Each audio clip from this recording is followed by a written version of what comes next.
Welcome, race fans. Enough World at the Glen here tonight. We're here in New York. I'll tell you what, Cowboy, we're set for 90 laps here tonight at Watkins Glen. So this is kind of a tricky track for some.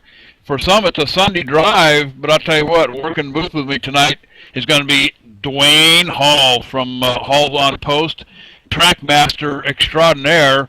Also, Phil Foltz from HD Radio Network in the house with us as well. John Westling, the bad boy, Magic Fingers. He'll be pushing the buttons on the cameras for you tonight from flag to flag.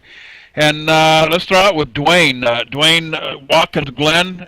Some find this track a Sunday drive, easy as pie, but others, this is probably the most difficult thing they'll have all season long. Yeah, I'm not very big on turning right, but if I had to turn right, this would be the track to do it at. Some people would argue that the road courses don't belong in the NASCAR schedule, but I'll tell you what, I'm old school. I think one or two ain't too bad. But I'll tell you what, Phil Foltz, you've been here before too, Cowboy. What's your call for the night here? Well, JD, it's a tough road course, that's for sure. All these twists and turns. Look for some guys to be fast, though, for sure. Them nuffers can be tough. Watching practice times go down the list here. Kevin Hibbett with a 1:11.448 and 11:588 by Anthony Calantoni. Calantoni, a big ETV Live fan here tonight at the Nuff World race. Tonight's race is also sponsored by, I believe it's VSU, if I'm not mistaken, guys. I believe it's Valley Sports University 2012 Cup Series. So good to have those guys along for major sponsor here tonight.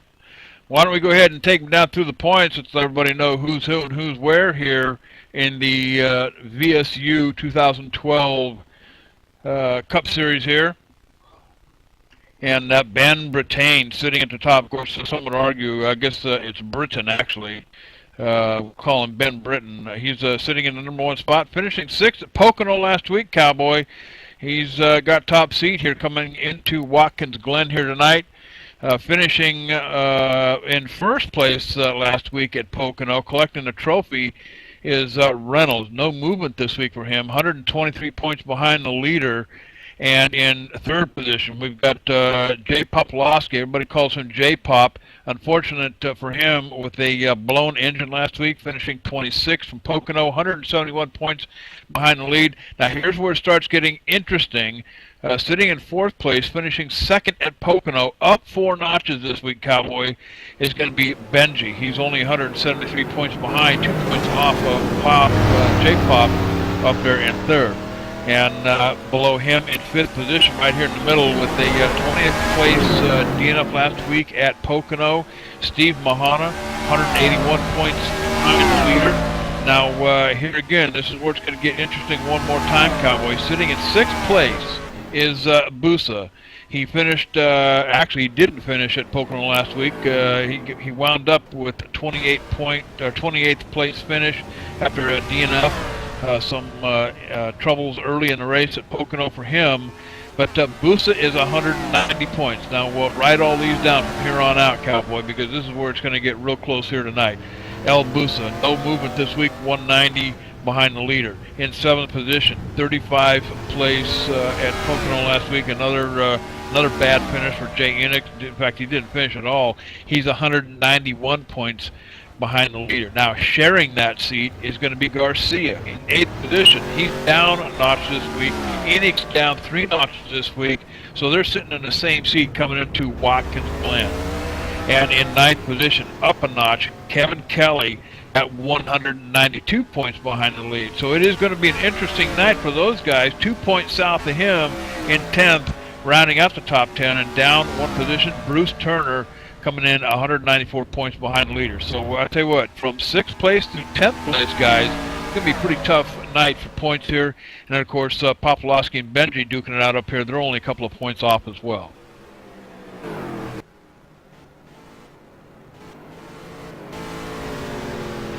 All right, as we get the ball rolling here at Watkins Glen, like I said, guys, 90 laps here tonight. Kevin Hibbett still putting down some pretty good practice laps. Anthony Calantoni may be one of the ones to watch here tonight as well. Mahana not doing so bad with a 112, 192.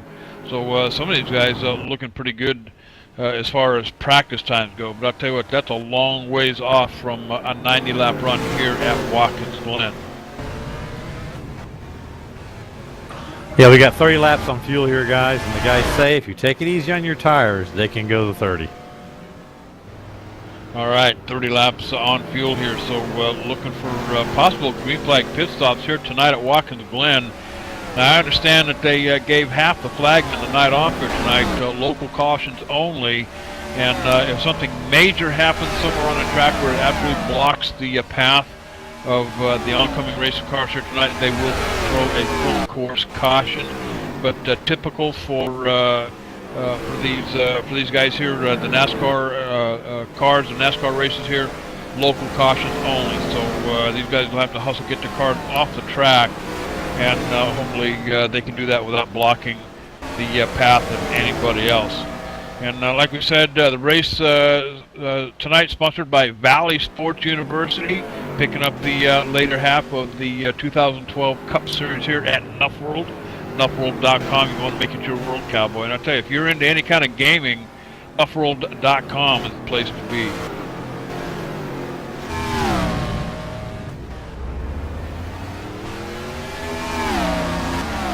And also proud to have HD Radio Network along. Of course, they provide the pre-race entertainment for us here on ETV Live. And of course, you want to catch the brand spanking new ETV Live Radio, supported by HD Radio Network. I'll tell you what, thank you big time to Phil Foltz, super producer Phil Foltz, for giving us a hand with the ETV Live radio station. All of our races being simulcast, broadcasted on the ETV Live radio. So hey, cowboy, if you can't tune in live, you can catch it on the ETV Live radio. You can also go over to twitch.com, download the mobile app, and catch the races live via Twitch.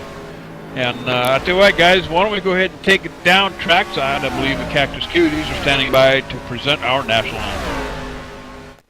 Oh, say, can you see by the dawn's early light what so proudly we hailed at the twilight's last gleaming, whose broad stripes and bright stars through the perilous fight o'er the ramparts we watched were so gallantly streaming, and the rockets' red glare, the bombs bursting in air, gave proof through the night that our flag was still there. Oh, say, does that star-spangled banner yet wave o'er the land of the free and the home of the brave.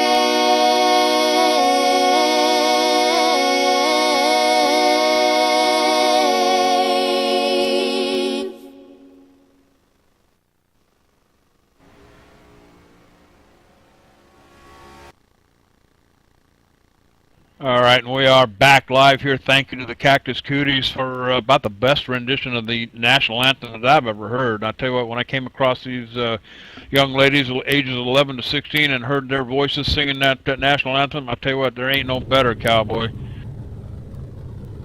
As they get lined up down here on the grid, why don't we go, we'll take them down through the lineup here, guys. And we'll start out on the pole here tonight. It's going to be the number 27 car of Reynolds. And on the inside of him, now remember, this is that Watkins Glen Cowboy, so when you see these on the screen, it's actually the reverse of what you would typically see. So on the inside, in second tonight, is going to be the 07 machine of J-Pop Popolowski.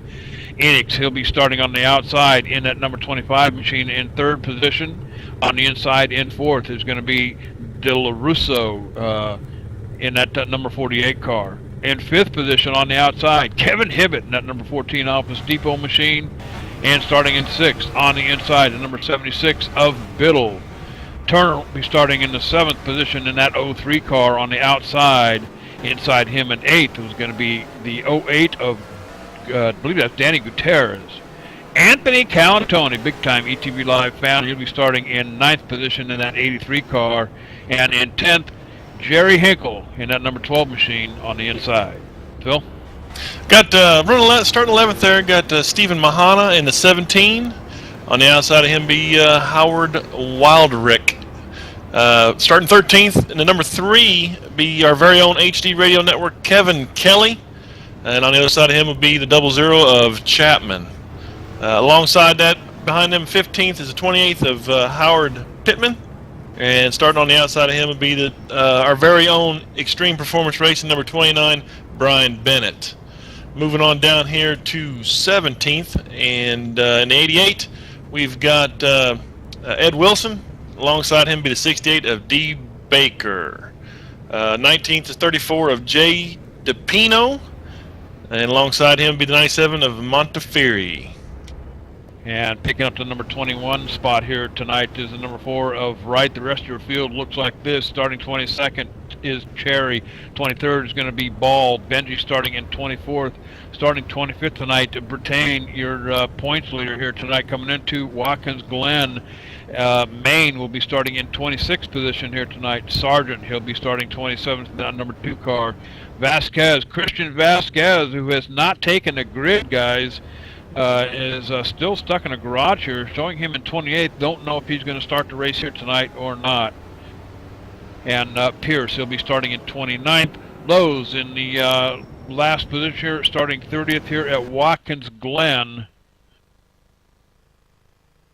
And typical of Watkins Glen, guys, unlike the road race where they actually use the boot part of the track, that's that little extension just on the other side of the bus stop, or the I think they call it the inner loop or the outer loop. But however, the boot is cordoned off, so no boot tonight. In fact, if you watched here last week, I think we had a road race here a couple of nights ago where we were actually using the boot. Makes the track a little bit longer, but tough places here tonight are going to be the bus stop. You got that tight little chicane you got to come through, and then of course on down the front stretch going into turn 1. It is downhill, and if it's going to happen, it'll happen at the bottom of the hill there in turn 1 as we take the green flag, and we are off and running here at Watkins Glen for 90 laps. See if they get on through here. Somebody off in the infield there. They're gathering back up. It's always tight in these first couple corners. 25 car of Enix chasing down Popolowski and Reynolds up here. I tell you what, they've been duking it out here from the get-go, side by side. Popolowski takes the back seat to Reynolds. As I guess we're having a little bit of issues with some electrical problems here, but I tell you, we'll keep it running here through the bus stop here. De La Russo back here in 5th position, guys, looking pretty sweet. Comes through the bus stop for the first time. Yeah, JD, watching the leader there, that Extreme Performance Racing number 27 Chevy of Dale Reynolds is gonna. I think he's gonna be the man to beat tonight.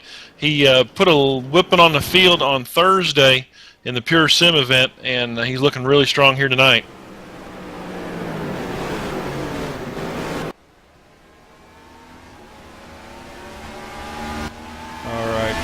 We got a car around. We got 68 Bakers around in the wall. All right, I'm hearing we've got a car around already. It's going to be the 68 machine of Baker.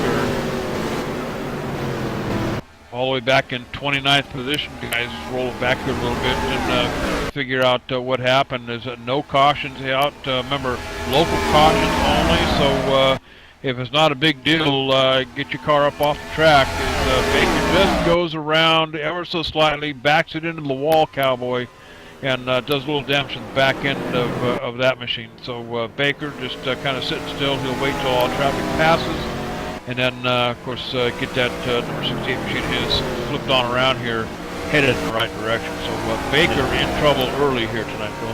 And he's heading down pit road with a flat tire. Yeah, keep an eye on the leaders here. Looks like we got a 3-car breakaway with Dale Reynolds, Jeremy Enox, and Jay Popolowski just pulling away. And I think these 3 might just be the class of the field if they can keep it on track and pointed in the right direction.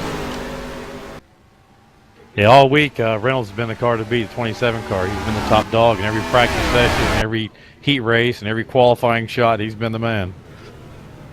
Probably lead a bunch of laps here from the pole. Definitely a strong, extreme performance racing Chevy tonight. Got somebody coming off pit road there. Yeah, it's the number 2 of Douglas Sargent. Looks like he just come off the pits. Might have had a flat or might have got into some of that debris from that earlier incident with the 28. Yeah, I didn't see anybody involved with Baker, so I'm not quite sure what brought Sargent down pit road, but he's going to go down a lap, share that with Baker. So I tell you what, it's here at Watkins Glen, it's going to be tough to get that lap back for sure. Yeah, I'm getting a report from the pits that he had a flat on that number 2 Dodge. Had to take it in and get some fresh shoes, and probably topped her off, and he's going to try and make a run here and keep it somewhat on in the position he's in, a lap down. I do want to give a shout out to Steve Mahana here around the 17 car. He's been working on these racetracks, trying to figure out himself how to do this. I know how hard it is to get it done.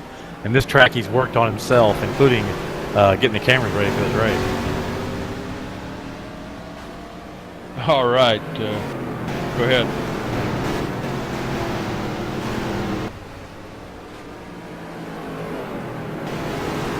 Yeah, still keeping up the leaders here. We do have a new leader. Looks like Jeremy Enox got around Dale Reynolds, showing a pretty strong performance now. He might just stretch it out a little bit and show what he's got. You bet. And toughest part of the track down here at the bottom of the hill here, down the front stretch as he comes around, and does a pretty good job there on into turn 2 and 3 here at Watkins Glen. Enix, your new leader out here. Dale Reynolds following behind here just a little bit, but chasing him is Popolowski. Now, 3 laps in the books here at Watkins Glen. We're set for 90 on the board here tonight. So I tell you, this is probably going to be more like just kind of follow the leader here a little bit. As Callum Tony in 4th position, he's going to overtake. Kevin Hibbett back here. Kevin Hibbett drops back to 5th place in that number 14 Office Depot machine. So, but getting back to Watkins Glen here, guys, I got a feeling these guys are probably just going to play follow the leader here for a little bit, get it when you can, but hey, keep the 4 tires on the ground, pointed in the right direction, and hope for the best. Wait for that last 10-15 lap run to come, and then kick them ponies into gear.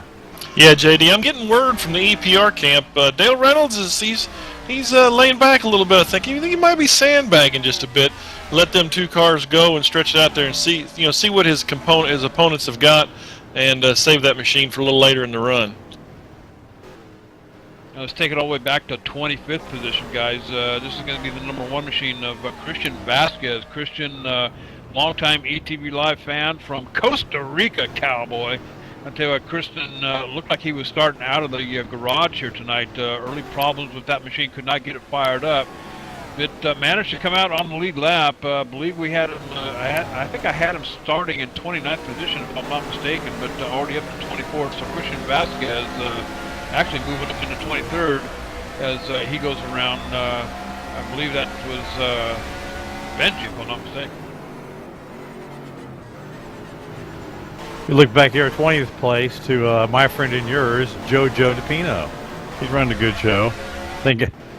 I think guys are just settling in, taking it easy here, trying to save their stuff until this thing washes out. When I run these tracks, it's not like I'm out here racing. It's like out here driving. I just drive the racetrack, not race it, just drive it. Yeah, this is definitely a driver's track.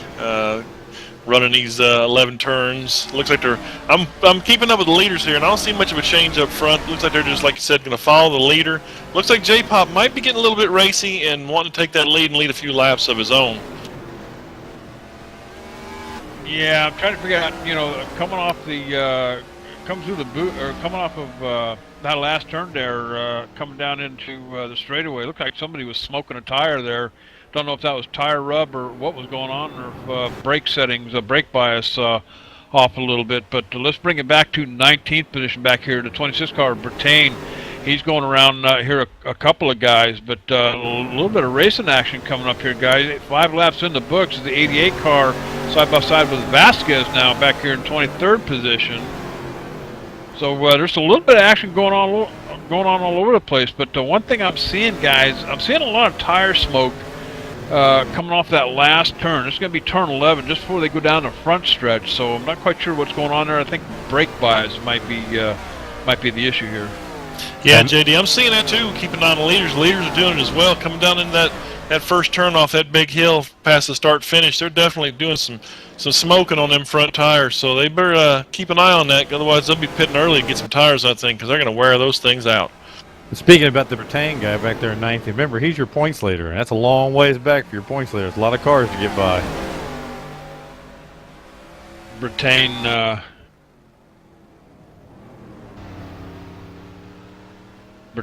running in 17th position here, guys, and you're absolutely right. But I tell you, the ones we're going to be looking at here tonight is Popolowski and Benji. Remember, they're only 2 points apart in the points. Benji up 4 positions this week, guys. Now, he finished second at Pocono last week. So, some of them caught in Pocono as a kind of a road racing course, too. I'm not quite sure why, but some liken that to some of these road courses. But Benji having a good week this week. Now, moving down through the lineup here, Busa, Enix, Garcia, Kelly, and even Turner. Turner being at the bottom of the pile here coming in, only 2 points off of Kelly. All these guys are only about 4 points apart from one another here from 6th through 10th. So tonight may be a big night for these guys as far as points go. JD, that's Benj, not Benji. If I don't correct you, he's going to give me a hard time. Benji. Benj. Let me cross the E. He's not the little dog on the TV show. Yeah, that was a movie, JD. Benji, Wow. come home. Benji, come on home. Benji, come on home. Bring it home, Benji. All right. I'll just cross the E off of the name on the list here. Make it easy for me. But, all right, 7 laps in the books here at Watkins Glen, guys. And, again, race being sponsored by VSU, Valley Sports University, I believe they call it, sponsoring the second part of the Nuff World Cup Series here, nuffworld.com, make it your world. But in the meantime, Enix holding down the Ford, Popolowski in second, and Reynolds, who's dropped back to third, started out on the pole. He's back here with Anthony Cantoni in 4th position. 5th is belonging to, I believe that's Danny Gutierrez. So I'll tell you what, why don't we go ahead and step away. We're going to take our first commercial break of the night. You're watching live, ETV Live. There is no other choice, so don't wander off. We'll be right back.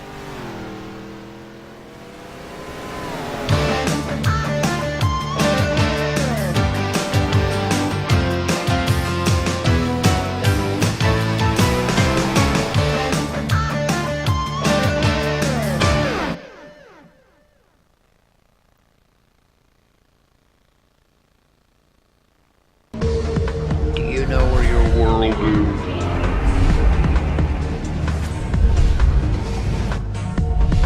I think I found it.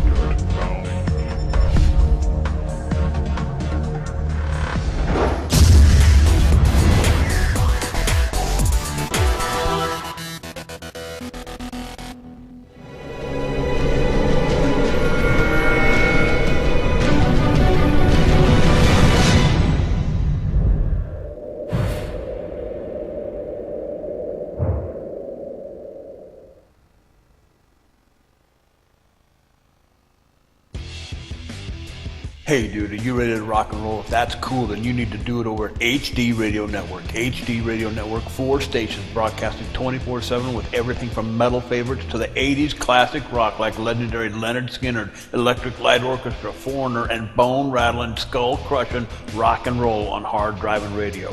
Bear Factory, Stone Temple Pilots, Def Leppard, and a whole lot more. HDRadionetwork.com. Take your pick and rock your brains out, dude.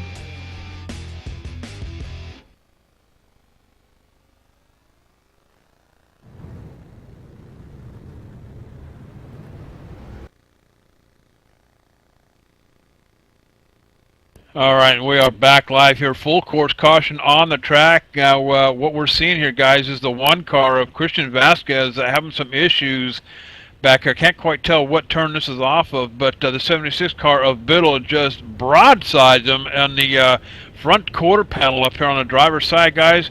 And that's going to take the 76 machine of Biddle for an E-ticket ride along with that one machine of Christian Vasquez. Not quite sure what what happened to Vasquez. See if we can't get to that one. But that will bring the full course caution out here tonight with the entire track blocked by the 76 and the one car here. So caution is out at Watkins Glen, guys. And also put the 15 car on the trailer, and he was up there in the top 5 in points. And I'm rolling Vasquez, the number 1 machine, back here, and it looks like he just got out of shape here. Vasquez just comes out of shape here. I think this is going to be the outer loop, I believe, guys. Comes off the turn and just gets sideways into the inside wall, just barely tags it, and then he's trying to get that thing wound up. He's on the grass, and then he thinks that the track is clear. He rolls across right into the path of the 76 machine, and of course that's going to end the night for a couple of them here. That's going to be the 76 of Biddle Benge out in that 15 car as well, caught up in that suspension issue. So first caution of the night here at Watkins Glen. Yeah, JD, I was watching that replay there, and that might have been kind of a questionable move there to pull back out into traffic. Yeah, typically you want to wait till the road is clear, and it looked like he had a pretty clear view, looking down the track, both directions. Of course, he's right there coming off the turn, so, you're doing 150 miles an hour. I mean, you're covering a lot of distance pretty quickly, and then, of course, coming right off the turn there, I don't know, maybe there wasn't time for, the 76 to see him or not, but unfortunately, it's going to end both the 15 car and 76 car's night. Vasquez still on the track, but heavily damaged. A lot of rear end damage to that machine of his. Of course, he backed it into the outside wall there, and we'll see if they can't pull that sheet metal out, if he can limp it down into the pits and get some repairs done. But first caution coming out here at Watkins Glen, full course caution. And of course, like I said, they told half the flagmen to go home tonight, but they did hang on to a couple just in case, as pit road, the green light comes on pit road. So these guys, I'm sure, probably will be coming down pit road for the most part. 9 laps in the books here at Watkins Glen. So hey, it's a toss-up, Cowboy. I mean, let's take it on over to Dwayne Hall. Would you take the opportunity to pit here, or what would you do? I would. I see a couple guys who stayed out. Looks like 3, 4, 5, 6 cars stayed out, but all the leaders have come in. If I was a front runner, I would come in and take the tires. Oh, absolutely, Dwayne. You'd be a sitting duck out there without tires. Looks like Kevin Hibbett stayed out. Looks like possibly the 84 of Tony Ball and the 5 of Brandon Lowe's stayed out. Yeah, your leader Enix on pit road with Popolowski. Reynolds is on pit road. Turner, the 03 car is on pit road. Kind of working down the list here. LaRusso is on pit road as well. Gutierrez and Jerry Hinkle as well. So a number of cars down on pit road. We're seeing a little bit of different strategies being played out here tonight at Watkins Glen. Now, I'm a Mark Martin fan, so old school here, Cowboy. Winston Cup, if I have a chance to come down pit road, it's going to be 4 tires and fuel for me, and then back out on the track. So seeing some different strategies being played out here at Watkins Glen on caution number 1 here why don't we go ahead and step away? We'll take a real quick break, bring you back, and see if we can't get the green flag come out here when we return.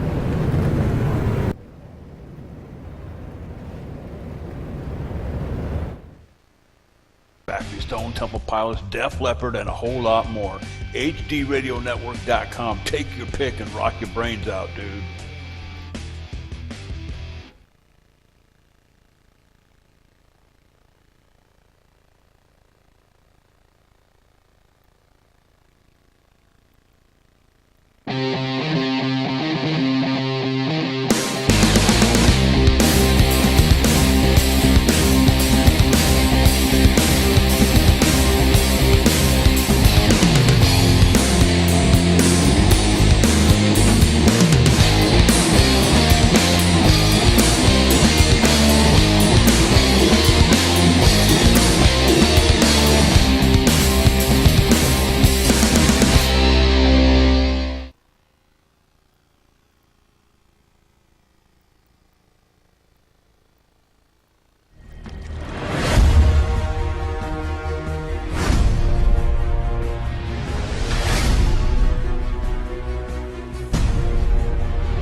And we are back live up here in Watkins Glen, New York, bringing out our first caution tonight, the 76 and the 15. The one car of Christian Vasquez having a little bit of difficulty coming off of what I think was going to be somewhere around turn 7, I believe. Or actually coming off the outer loop, but having some difficulty, managed to get his car back on the track. However, it was sitting sideways when the 76 machine came along. Of course, this 15 right behind them. They all three tangled back there, bringing out a full course caution here at Watkins Glen. Now we're seeing a few more drivers coming down pit road that did not pit that first time around, guys. So I'll tell you what, some different strategies being played out here tonight, Phil. So and I understand that there was a little bit of issue with Reynolds on pit road. Yeah, they had some, him and the front leader, Jay Popolowski, had a little run-in on pit road there. Might be a little fender damage, so keep an eye out for some possible tire smoke from a little bit of rub. You never know if they were able to get all that straightened out. I think they did it maybe coming off of the pits, so they might be out there with what they've got. So we'll have to keep an eye on that here. And now that the cars that stayed out have pitted, it moves Jeremy Enox to the front, Dale Reynolds is the second, and now we have Steve Mahana bringing up in third there in the front. You bet. And I tell you what, Jay Pop in that 07 machine in fourth, and rounding out your top 5 is going to be the number 3 car, Kevin Kelly. And I tell you what, DJ Kelly, we need to get him up in the booth here one of these days. We're going to get him up here. That's HD Radio Network, Kevin Kelly right there in the number 3. He's driving the Goodwrench number 3 tonight. It's got that peeled back paint scheme on it. Hopefully that's not what it's going to look like by the end of this race. And Phil, it looks like the paint's falling off. Can't you give him a little money to repaint that car? That's Extreme Performance Racing for you. They're tight budgeted over there. He's not running any of our sponsored cars tonight, so I can't help him out.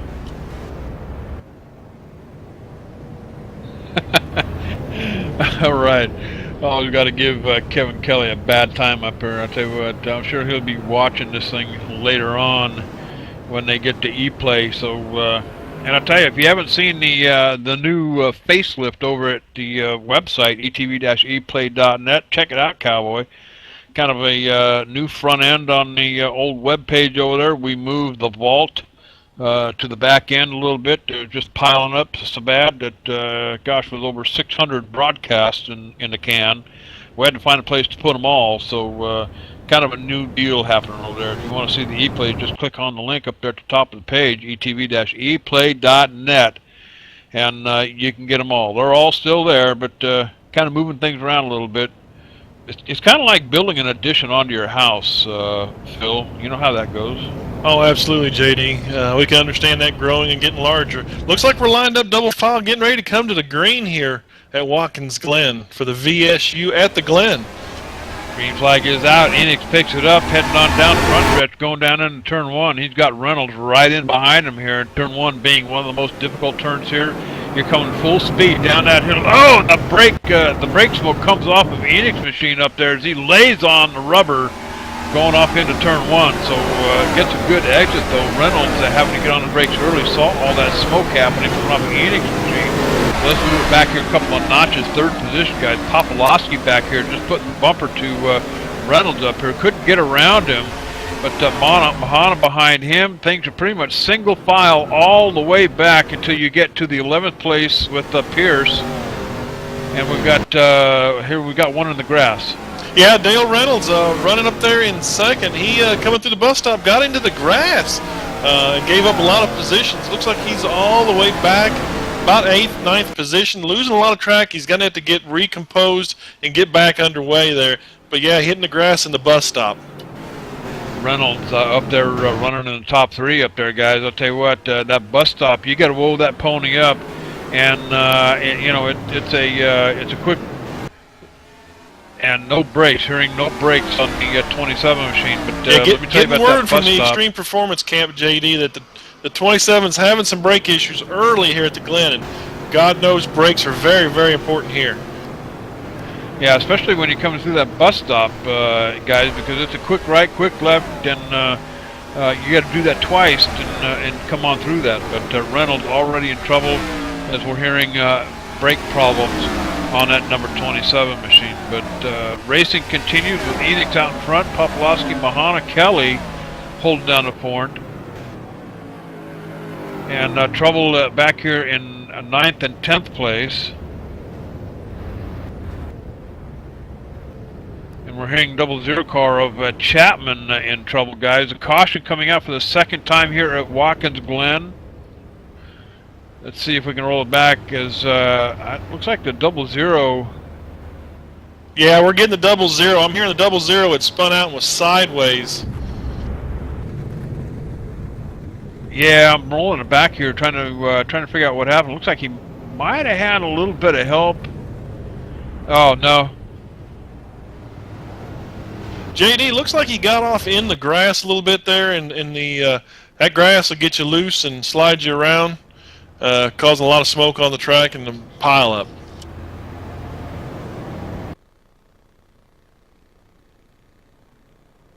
Yeah, I'm watching it on my replay here. I'm not quite sure why the full course caution came out here, guys. It should have been a local caution, as the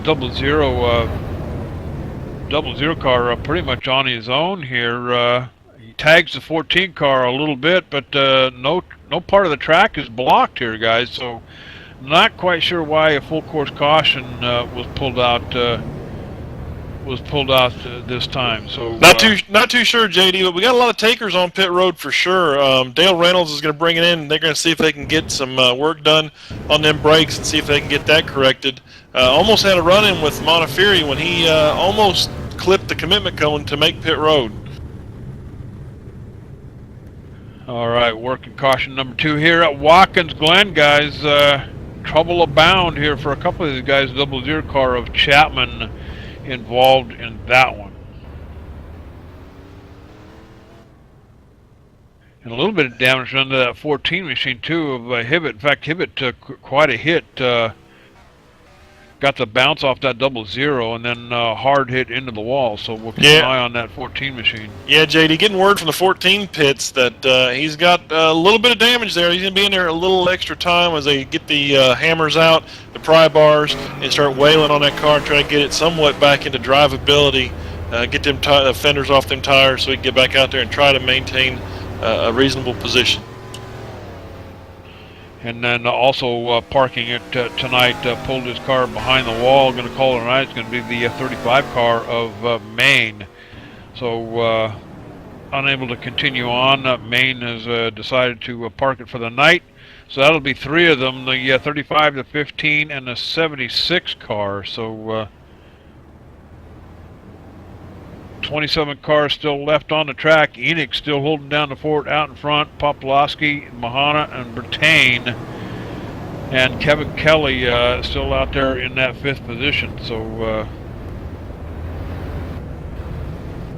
yeah, JD. Kevin Kelly, he's maintaining a good position. He's not known to be a top-notch road course racer, but he's trying to bring it on to keep his position in the points with the chase coming up. He's finished 2nd in the point standing 3 years in a row. He's looking to beat that and try and grab himself a championship here in 2012. But you know what is good, top-notch here tonight, guys, is the buffet table.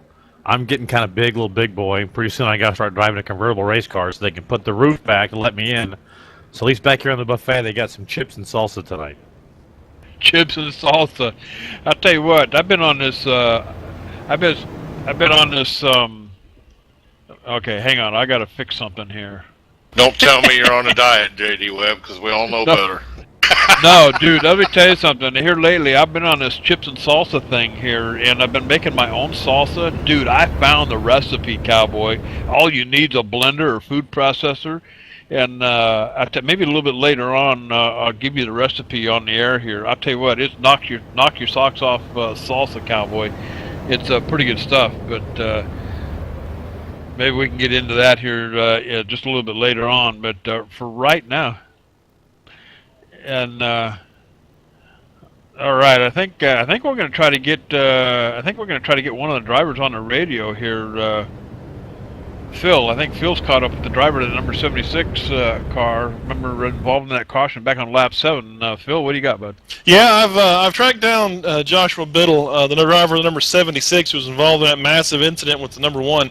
Hey, Biddle, can you tell us what happened out there tonight? Looked like the one car of Christian Vasquez. It looked like he came back up in the middle of the track, but he's an affiliate teammate member on Dream Team Inc., one of our affiliate teams. So disappointing for both of our days, and also for Derek Binge. I saw he got caught up in it, so disappointed. Yeah, very disappointing tonight. Get wound up in that mess. Might almost have to give him the bad hands award tonight after watching the replay on that move. Just a shame it took you out of the race. Looked like you had a good car to run here at the Glen.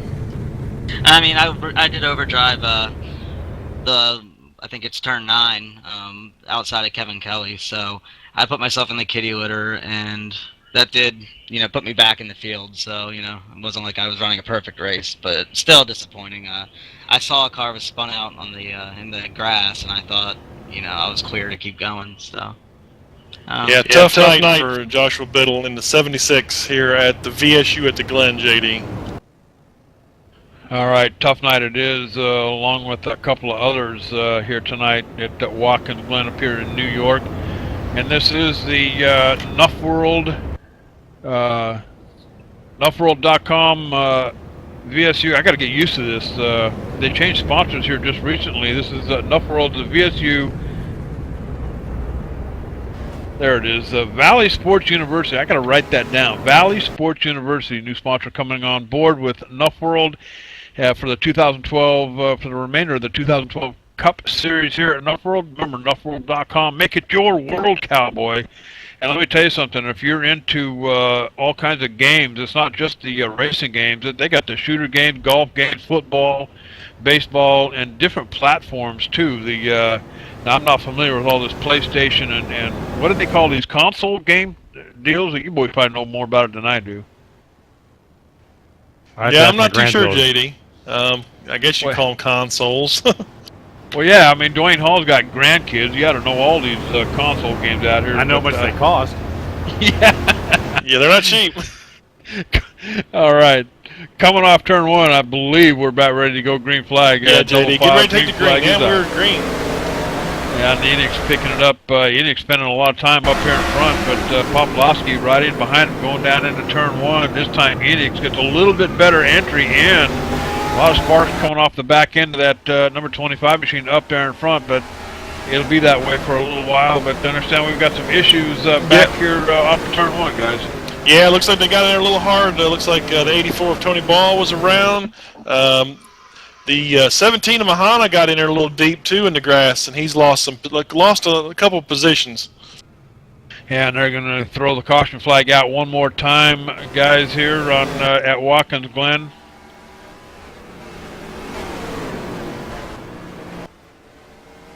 JD, I get the word Green they're flag. keeping it green, just a local caution. Local caution, still green flag racing, so speeds are still up to par. They're still racing here at the Glen, so just local cautions back there off of turn 1 as they try to get the mess cleaned up. Coming through the bus stop, working their way around. Ian Popolowski and Calantoni now working himself up into the front, guys. So Anthony Calantoni in that number 83 machine up here in 3rd position, along with Bertain. Bertain, of course, having been up in the front pretty much the entire race. He's your points leader coming into Watkins Glen here tonight, guys. Now, Britain started deep in the field here, guys, so Britain already up inside the top 5. Yeah, JD had a battle there, second, third between Calantoni and Popolowski. Looks like the 83 is going to get the better of that one and take that position as he drove it really hard down into turn 1.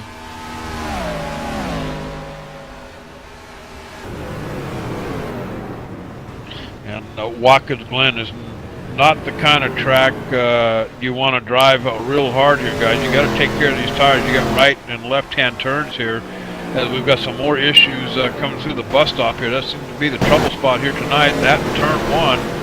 And, you know, usually anytime I've ever come here, guys, turn 1 and that bus stop are usually the 2 places where you're going to see, you know, the cautions come out. But so far we've had 2 full course cautions, 1 local caution here just recently, but still green flag racing here at the Glen. Yeah, JD, the bus stop is going to claim quite a few casualties tonight. The 84 is sitting in the grass, not too sure if he's got an issue, and they have to get a wrecker out there. They may have to go up. Getting the word flat tire. 84 has a flat tire in the bus stop. Might have got tangled up with somebody else trying to get in there, but he'll be limping her back to pit road trying to get some tires on it. Oh, we got a spinner going into the pit road area there. Not too sure which one that is. I'll have to roll back there and take a look, JD. All right, in the meantime, back out here in about 11th position at the 17 machine of Steve Mahana.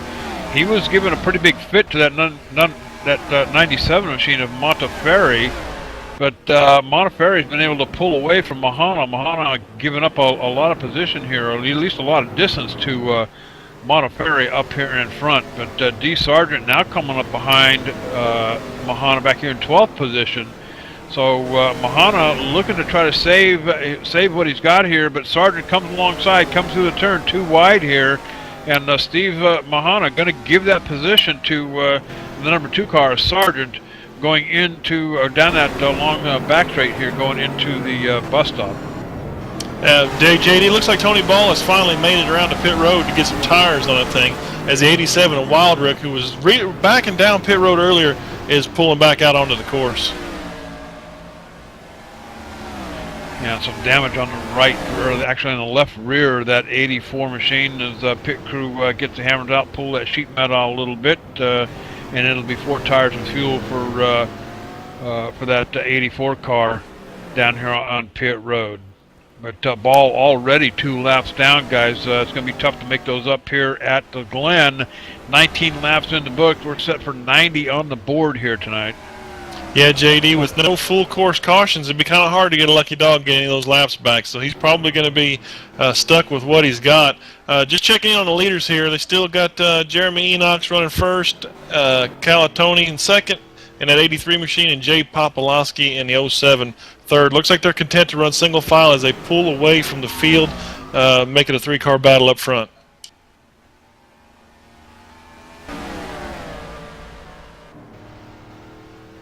You bet. And this is basically about a 2.5-mile course here. They call it the short course, or I believe they call this a short course for NASCAR. The long course that includes the boot is going to be it's about almost 3.5 miles, about 3.4 miles here at the Glen. But for NASCAR racing, the kind of racing we're doing here tonight in the stock cars, 2.5-mile track, as we put 20 laps in the books here at the Glen.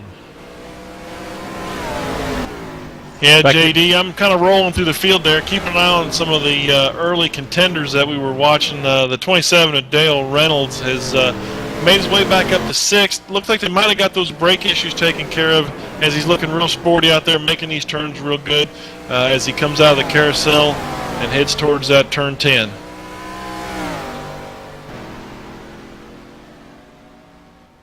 All right, and Watkins Glen, unbeknownst to a lot of people, this is actually a pretty old track, one of the oldest road racing circuits in the United States, up here in New York. Opened in 1956. That's just about 100 years after I was born.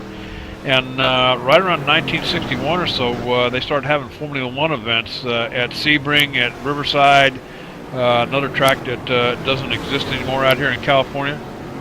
But Watkins Glen being one of the oldest road racing tracks on the circuit, guys, and we got some action back here around 20th place.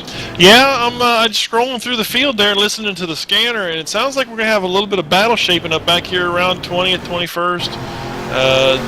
Looks like the 29. Oh, getting real racy. Looks like we lost one. Somebody spun coming off of the last turn 11 there towards the pits, so he's no longer in that battle as they start to spread out. That's going to be the 68 car of Baker. Baker looks like he might have a tire down there. I can't tell if it's a front or rear. It's going to be on the right side up here, Cowboy. But I tell you what, throwing a lot of sparks. He's going to go off on turn 1 out onto the what they used to call the cat litter out here, but it's since been paved over. Baker's going to call it a night, put it behind the wall, and be done with it. So the 68 machine of Baker out of the race here tonight on lap 22, guys. Yeah, JD, just kind of watching there back in that 20th position. Our good buddy Kevin Kelly's back here mired behind all this mess. I don't know if maybe he had a bad pit stop. Car looks pretty clean. Not too sure what's got him marred back there in the 20th. He's running early, real good earlier.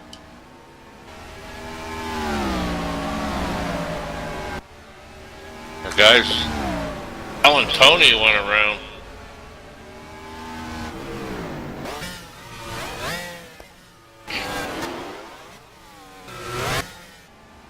I'm hearing that, of course, John saying Calantoni went around here. Calantoni riding in that number 83 machine, currently in 4th position. I'm going to roll it back here a little bit and see if I can't pick it up. Calantoni having issues coming off of turn 11, I believe it is. That's going to be the final turn coming down, heading into the front straight. But gets on the brakes hard, comes through the turn, and just a little bit too much power coming in, guys, and spins it right around. So he's going to lose a few positions right here at the top of the track. Coming down into the, I believe that's off of turn 11, coming down into the front stretch, I believe. Yeah, JD, nice save there. Didn't get anything. Looped it around a couple times there. Got her going in the right direction. Did lose a few spots. Allowed the 27 of Dale Reynolds to get back up into 3rd as he's trying to get around a lap car of Chapman and move his way up towards the leaders. Oh. Calantoni around again, guys. I just caught this one out of the corner of my eye. He gets off into the kitty litter over here. I can't tell what turn it is here. He gets off the track into grass, spins it around a little bit, hangs on to it, but of course needs to pull it to a stop here. He's got traffic coming at him, so he pulls off onto the grass and makes it stop, and then of course brings it back out and around down pit road. Yeah, JD, got up here with the leaders. It looks like a two-man battle up front as Dale Reynolds in 3rd is quite a bit off the pace. Looks like about 8 seconds back off of 2nd place there. He's got a long way to go to catch up to those two leaders. I'll tell you, I don't know if this is brake issues happening here tonight with all these cars, what's going on, but the battle here in 4th position, Gutierrez and Reynolds going after it. The 08 machine of Gutierrez is going to get the position going down the front straight here, going into turn 1.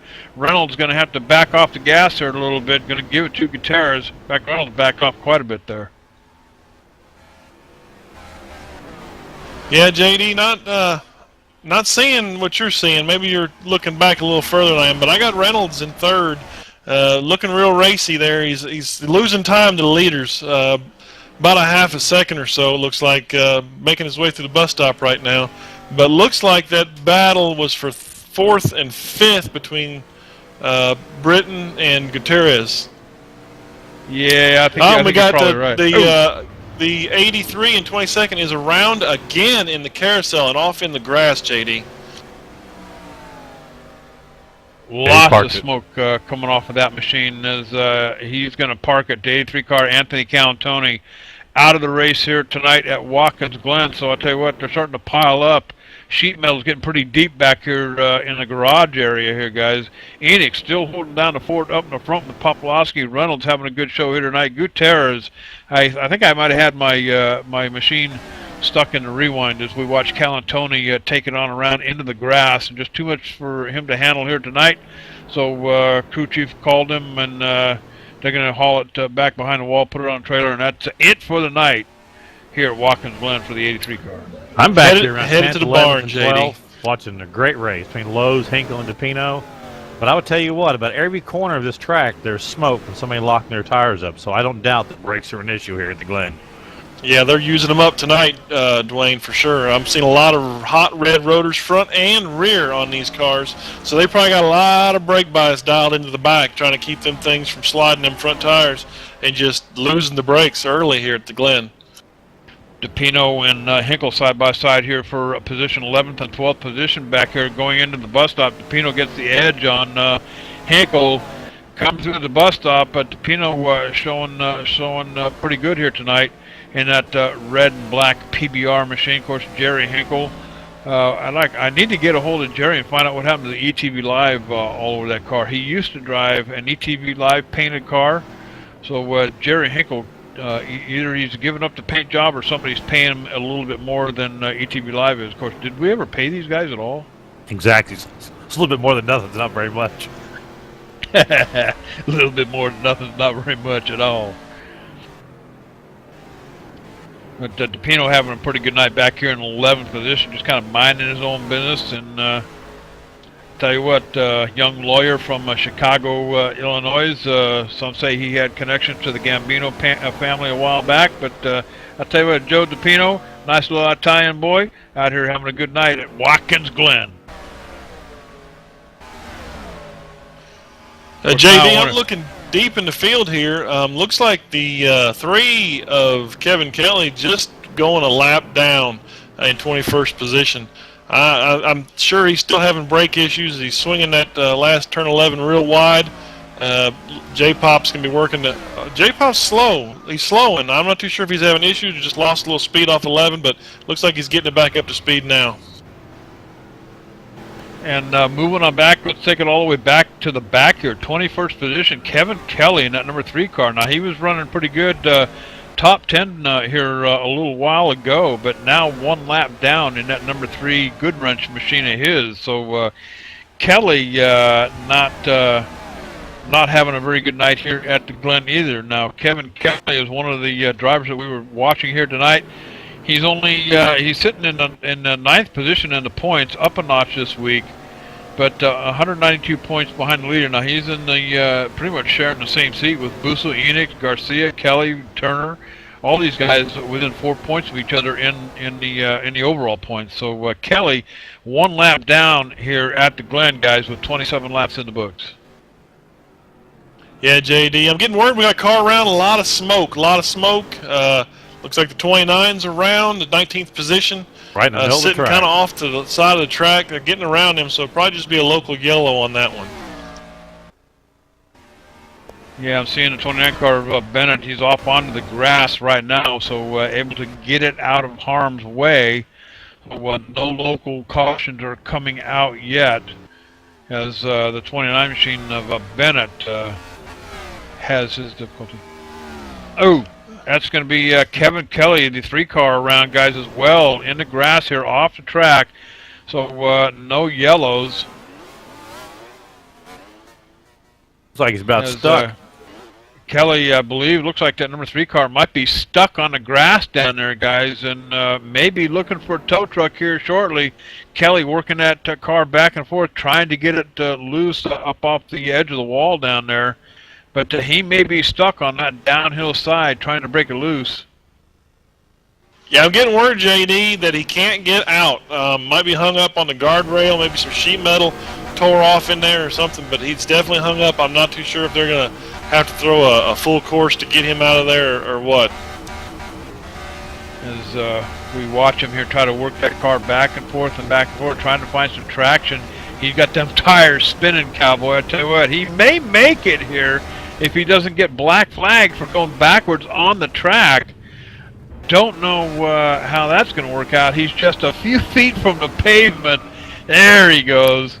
All right. That car looks used up, JD. More than the wrap peeling off of it. I think that thing is just about done. Might have to put it back on the hauler and take it to the barn. Either that or put it on display. I'll tell you what, Cowboy. Kevin Kelly having some problems here at Watkins Glen tonight, and all that work, guys, and he fell in a pothole. Now he can't get out.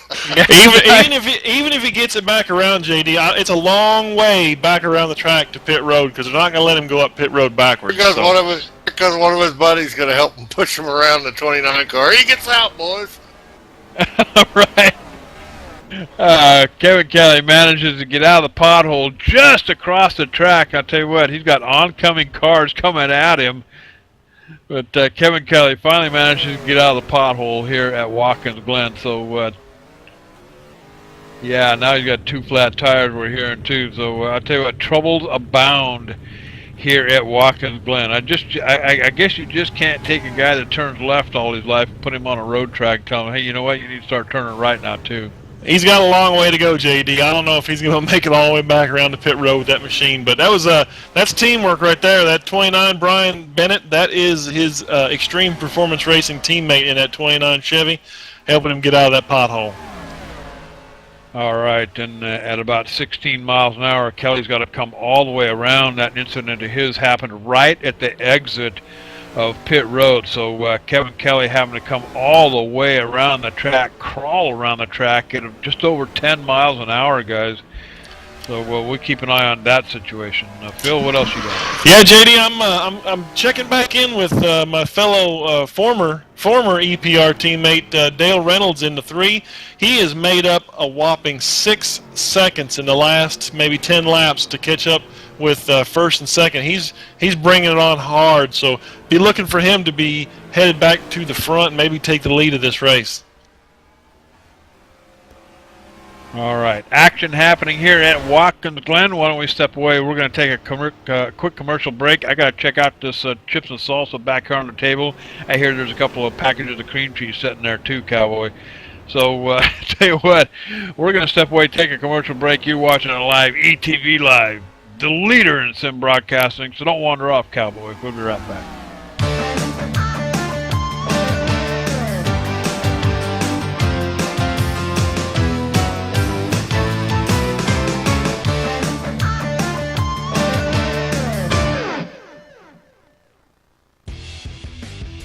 Hey dude, are you ready to rock and roll? If that's cool, then you need to do it over at HD Radio Network. HD Radio Network, 4 stations broadcasting 24/7 with everything from metal favorites to the 80s classic rock like legendary Leonard Skinner, Electric Light Orchestra, Foreigner, and bone-rattling, skull-crushing rock and roll on hard-driving radio.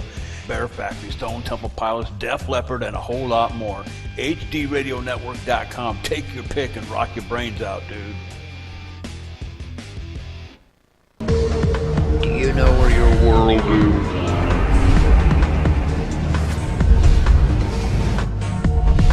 I think I found it.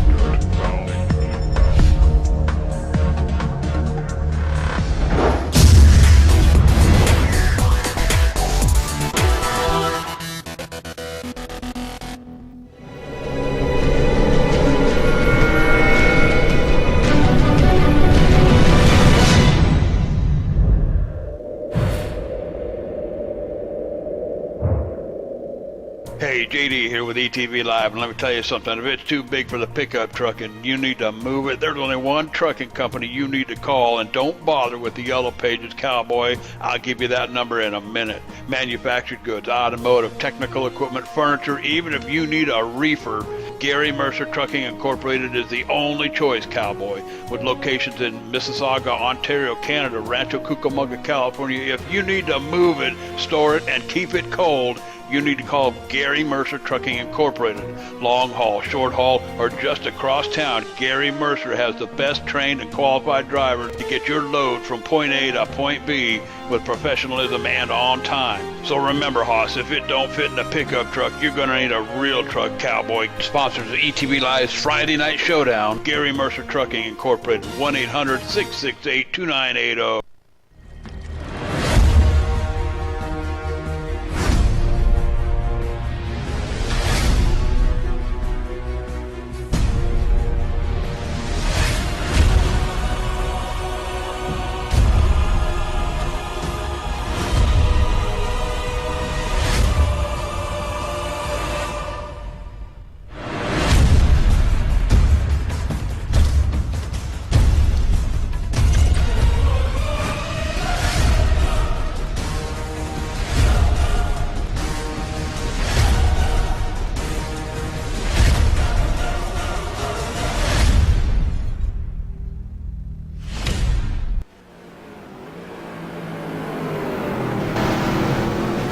All right, welcome back to Watkins Glen here. We got a three-car battle out in front. You've been watching live here while we were under commercial. You can miss the thing here, cowboy. Enix out in front with Popolowski Reynolds chasing them down here. Almost a three-car tango out here in front as we get the VSU Valley Sports University 2012 Cup Series here at Watkins Glen. I tell you, lots of tire smoke coming off these guys up here in front, but the Enix, Popolowski, and Reynolds putting down some pretty good lap times as I'm here in the 14 car around right here at turn 1, I believe that was. Yeah, JD, right at the exit of turn 1, the exit of pit road 14 around in the exit of pit road. Probably won't be a caution for that, but keep an eye on that Dale Reynolds. He came from like over 8 seconds back to catch these leaders, so I think he's might be the one to watch coming up here near the end of this run. 34 laps in the books here at Watkins Glen. A 14 car. Kevin Hibbett back here in 15th position was the one going around there on turn 1. Gets it back out on the track, so possibly come down pit road here just shortly as he works himself through the bus stop back here on the backside of the track. But Kevin Hibbett going around there just a little bit ago. But these guys out in front showing putting on a pretty good race here, and the 00 going around again, guys. Yeah, Chapman's around, coming off the exit of 10. Looks like he's going to sit there and wait for traffic to get by so he can get back out on the track and see if he can keep that machine going in the right direction. Looks like he did that all by himself, too. Got off into the grass, and I'll tell you, that's like getting off onto the ice out there with a pair of skates. But the 00 of Chapman going around here at Watkins Glen. So things are starting to happen here, guys. Is over half the field now down at least a lap or more. The number 2 machine of Sargent, the last car on the lead lap back here in 12th position behind Steve Mahana in that number 17 machine. Mahana having a pretty decent night, guys, just kind of minding a little business back here. One short of a top 10 here. He's got Jerry Hinkle in that 12 machine in front of him, actually quite a ways in front of him, but at least that 17 car, Steve Mahana, doing a pretty decent job keeping all 4 on the ground, pointed in the right direction here at Watkins Glen. I imagine here we got pit stops coming up here in the next maybe half a dozen laps or so. Yeah, it would have been about lap 14. A bunch came down for pit stops, so I tell you what, half the field came down on lap 7 as well. Half of them stayed out. Kind of swapped it around again on lap 14, so kind of unknown what kind of pit strategy a lot of these guys are on here tonight. But getting back to that salsa recipe, you guys ready? Get your pencils and paper out, because we're going to do this over the course of the rest of the race here. I can't write, JD. Can you email me? Email. I'll tell you what. Get your pencil out and copy this down. First, you need 3 chili. You need 3 peppers. You need a poblano pepper, an Anaheim pepper, and a jalapeno. Now, if you like it hot, get a couple of jalapenos. And we'll deal with that here in a minute. But out in front, Enix, Popolowski, and Reynolds chasing each other down. Reynolds looking on the outside of Popolowski, comes to the turn, can't get the job done. But I tell you, Popolowski right on the bumper of that 25 car up here in front, guys. So it's a pretty good race happening on the front end as they work through lap traffic. Yeah, these are your 3 fastest cars all week, and they're showing it right now. Yeah, JD, just keep an eye on here. They get around the lap car at 00. It looks like he got off in the grass and in the gravel trap again, coming off of 10. Don't know if he's got brake issues or handling issues or what's going on there, but that's the second time in just as many laps he's been off of 10 in the gravel. Reynolds up here in third position was looking on the outside, or actually on the inside of the 07 machine coming down the front stretch. Couldn't get anything, couldn't put anything together for him. I'll tell you, Popolowski is all over the bumper of that 25 car. He's peeking around every chance he gets here. But the 25 car of Phoenix just not opening up the door wide enough to let Popolowski come through the door, not even get a toe in the door jam here. But I'll tell you what, Popolowski's all over the bumper of that 25 car. Yeah, I'm getting word, Dale. I mean, he's buying his time. He'd like to make a move on that 07, take that position, but every time he does, lap traffic as they come up on Douglas Sargent running in 12th. So it looks like we probably only got, about 11, 12 cars on the lead lap right now. As the 27 does make a move on the 07, taking second and looking on first. And Reynolds making a good pass on the 07 machine to Popolowski. Popolowski giving it up here, going to let Reynolds have a shot at that 25 car up here in front. Now back about 16.9, so let's make it about 6 seconds back for fourth position. Is going to be Danny Gutierrez back here, so he's got a long ways to go, Cowboy, if he wants to put anything together for these 3 up here in front. But Enix, Reynolds, and Popolowski pretty much a breakaway here at Watkins Glen. Now hey, back JD. to them. Go ahead, guys. 7th, 8th, and 9th, they're getting after it again, too. You got Lowe's, DePino, and Turner now in 7th, 8th, and 9th. You've got another threesome happening back here deeper in the field, about 38 seconds back. Is going to be Turner, DePino, and Lowe's back here. DePino kind of in the catbird here between Lowe's and Turner. Hearing there's another car stopped on the track, guys. Hearing it was Pierce. It was stopped off the track. Pulled that car off the track. That's going to be the 11 machine. As Pierce puts his ride with a blown motor. Yeah, JD, looks like the 11 of Pierce is taking that thing to the garage, putting on a hauler, and headed for the barn. All right, let's get back to them 3 chili peppers here real quickly. After you get them chili peppers, you want to put them in the oven, roast them up at about 400 degrees for about 15-20 minutes so they get all black. Then you put them in a sandwich bag, zip them up, let them sit there for about 20 minutes until the skin gets soft. We'll come back to that here again momentarily. Phil, what do we got, bud?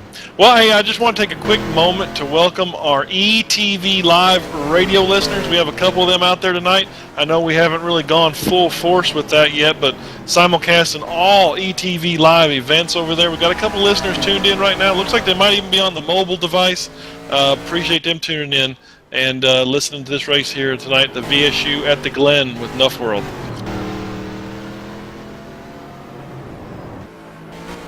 All right, and hearing that the, I think it was a 5 machine of Lowe's off the track, guys, that just misses the turn, goes off the track. He's going to lose a couple of spots back here in 9th position. If I can roll it up here on my monitor here. Yeah, he just gets a little bit wicked loose coming off the turn, manages to hang on to it, gets it sideways at the bottom of turn 1, and off into what would have been a kitty litter here a few years ago, but now paved over at the bottom of the hill. So that number 5 machine of Lowe's in 9th position, back out on track, but losing a couple of positions. Yeah, JD, just previous to that turn, the 27 of Dale Reynolds almost lost second position to J-Pop in the 3rd position at 07. Got through turn 10 a little hot, off into the gravel there a little bit in the trap, and but he got back out and got back up into 2nd position, is maintaining his course speed.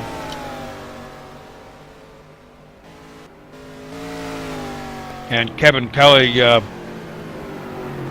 back here in 23rd position, guys, giving way to, I believe that was Montefiore and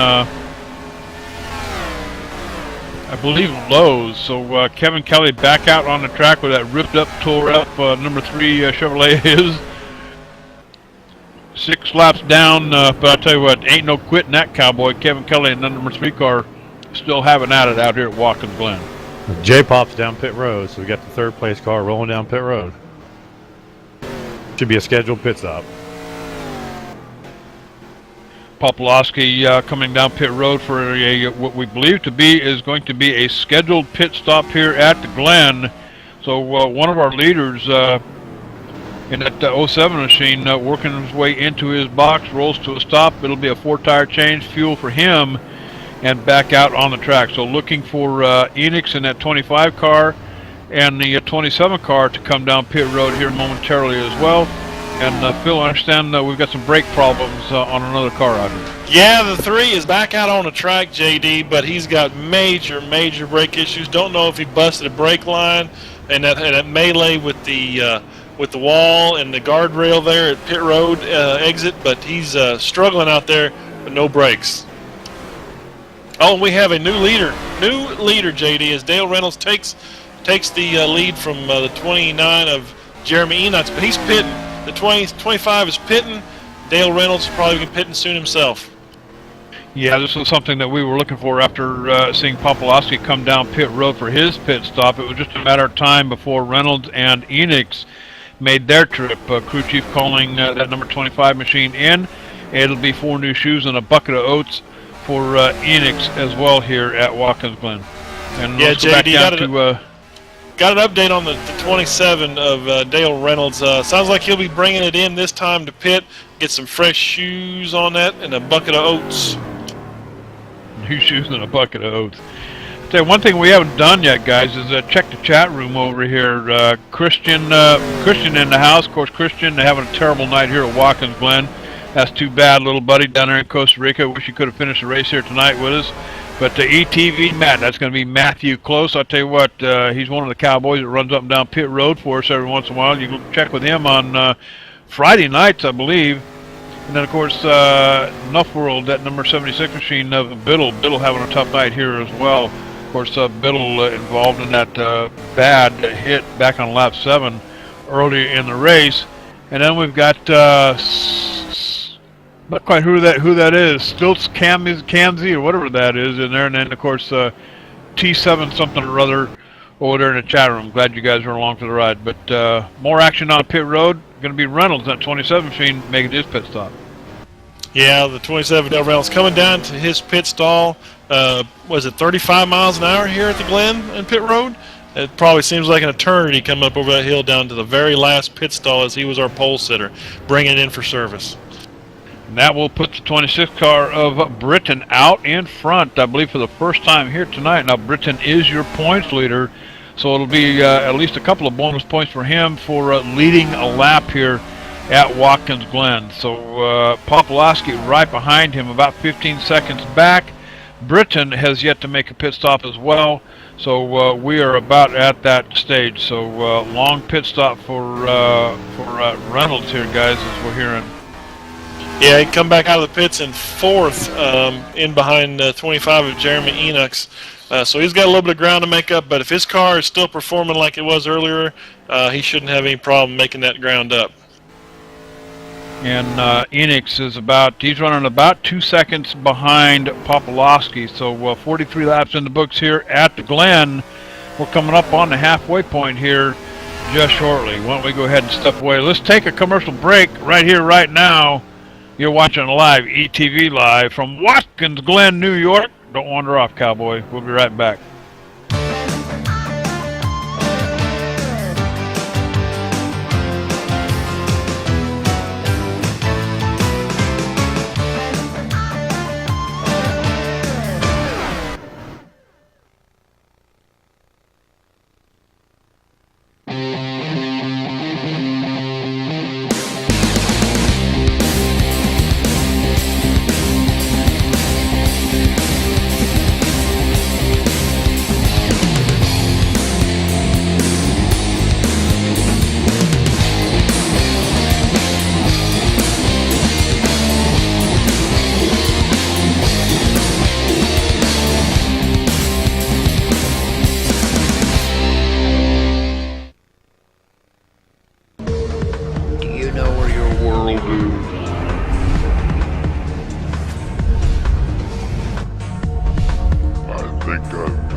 JD here with ETV Live, and let me tell you something. If it's too big for the pickup truck and you need to move it, there's only one trucking company you need to call, and don't bother with the Yellow Pages, cowboy. I'll give you that number in a minute. Manufactured goods, automotive, technical equipment, furniture, even if you need a reefer, Gary Mercer Trucking Incorporated is the only choice, cowboy. With locations in Mississauga, Ontario, Canada, Rancho Cucamonga, California, if you need to move it, store it, and keep it cold, you need to call Gary Mercer Trucking Incorporated.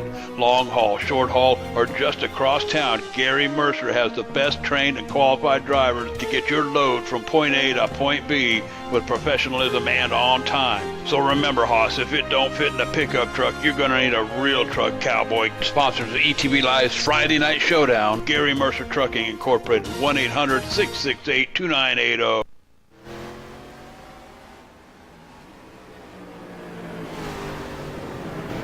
All right, we are back at it here at Watkins Glen, New York, with Nuff World. Make Nuff World your world, cowboy. NuffWorld.com. And I tell you what, 46 laps in the books. We're just a hair past the halfway point. Montefiore pulling his car off the track in the garage here tonight. Of course, joining everybody else at the counter there in the chat room. Montefiore, it's too bad that we can't see you finish the race here tonight. I know it's a tough track here for a lot of you. But Britton holding the fort down out here in front. Popolowski trying to beat him down and get back out there to the top seat up here. He's about a little over 4.5 seconds back from that 26 car. Running in third is going to be the 25 car of Enix. Enix holding down the fort up here in the front here for quite some time.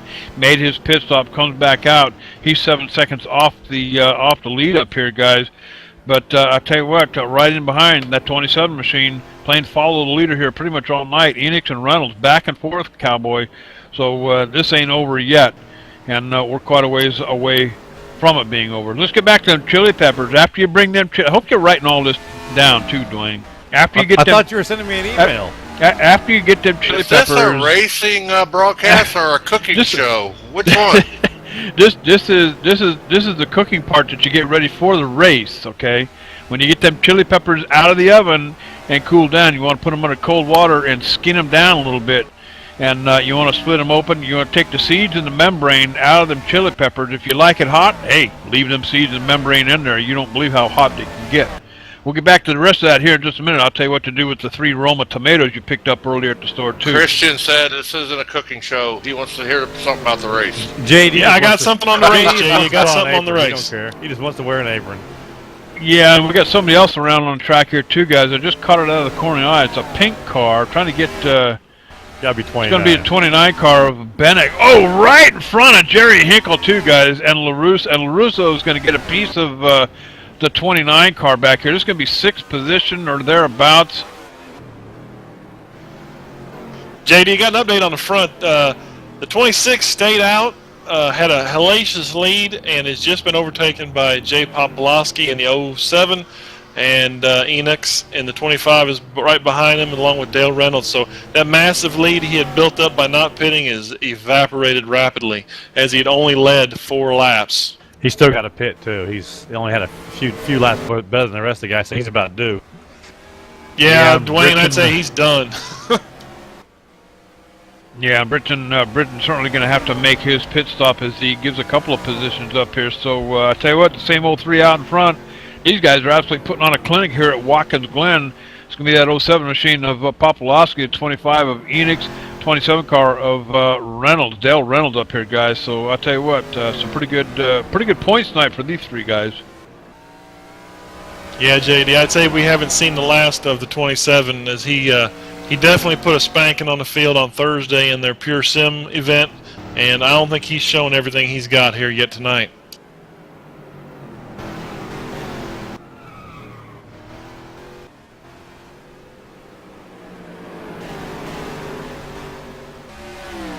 John? Yeah, JD. Looks like we got the driver of the 97, Alex Montefiore, just stepped into the booth here. Had a rough night here at the Glen. What happened to you out there, Alex?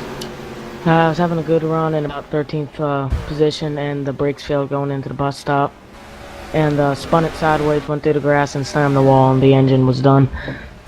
Yeah, it looks like brakes have been a major issue here today at the VSU at the Glen here with the Nuff World event.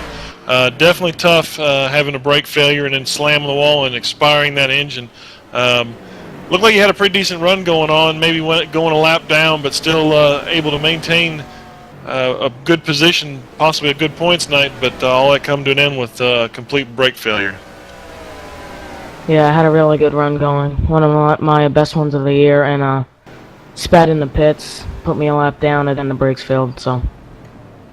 Yeah, I think we might have seen you when you sped in the pits. It might have been a little bit of loose condition there coming in, but that happens here with that 35 mile an hour. You get out of control and come in there too hot, you're definitely going to get a speeding penalty and not help you out on your position. Anything else? Anybody you want to thank tonight, or any sponsors tonight? Yeah, I want to thank my team owner, Ben Britton, 26. He helped me on this track. This is my first time on this track. I want to thank him, and I want to thank Maximum Human Performance and Power Pack Pudding for sponsoring me in tonight's event. How about me, Alex? I'm doing all the work here. These guys are just sitting around drinking coffee and eating I want a Power tacos. Pack Pudding. Come by my hauler. Free samples. Come. Oh, listen to this guy. Come by my hauler, free samples. You got to bring a case to the buffet.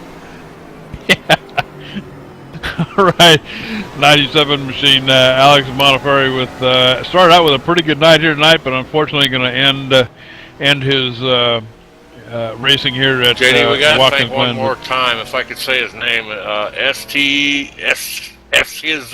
Zamize. Yeah, I've been watching that. You butchered that up, man. Well, how do you pronounce that? How do you say that guy's name? I mean, come on, why can't you call yourself like Joe Smith or something? Skitsmizzy? Is that what it is over there, chat? I don't know. I'm going to call you Skitsmizzy. That's what I see. That's long for Smith. Smith. Yeah, if you can join the booth, not on your life, cowboy. I'll tell you what. You tell me who you really are, and then I might send you an invite. Not with a name like that, he ain't coming in the booth.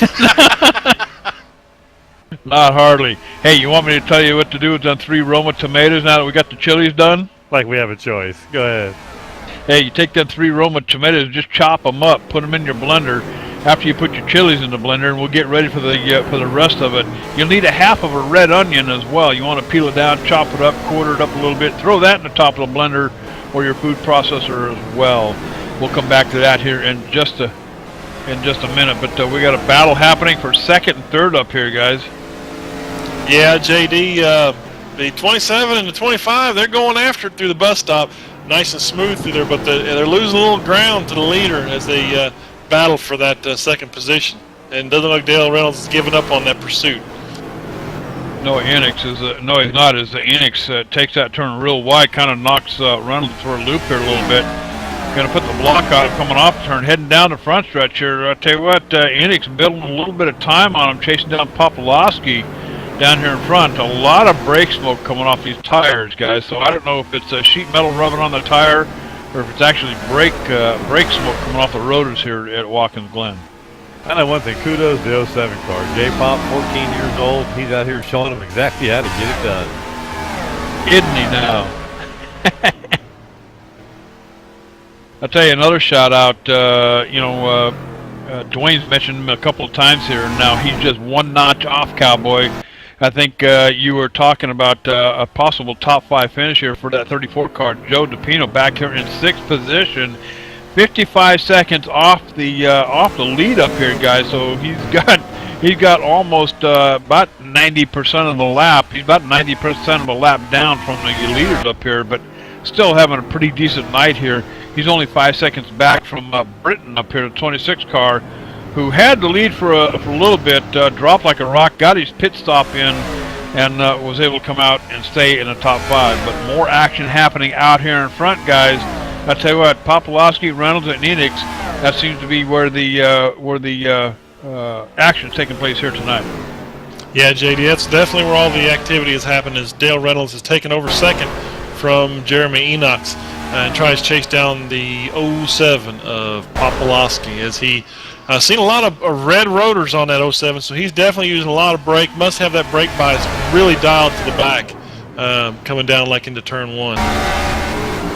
53 laps in the books here at Watkins Glen, Cowboy, as we watch him go through the bus stop. And I'll tell you what, Reynolds is closing in on Popolowski. So how long does it take you, Cowboy? And when you're out in front, how much time do you spend looking in the rearview mirror on a road track? And I'll tell you, Dale Reynolds, you just got a windshield full of that 07 machine. So I tell you what, Reynolds hunting down the leaders up here. But moving on back through the field, last car on the lead lap in 8th position is going to be the number 5 machine of Lowe's. So I tell you what, the list is getting shorter. First car 1 lap down is going to be the 03 in 9th position. That's going to be Turner back here just behind Bennett, who's also a lap down, I believe. Actually, Bennett is in 19th. He's 4 laps down. So I tell you what, they're just scattered all. What do they say that? To and fro here at Watkins Glen?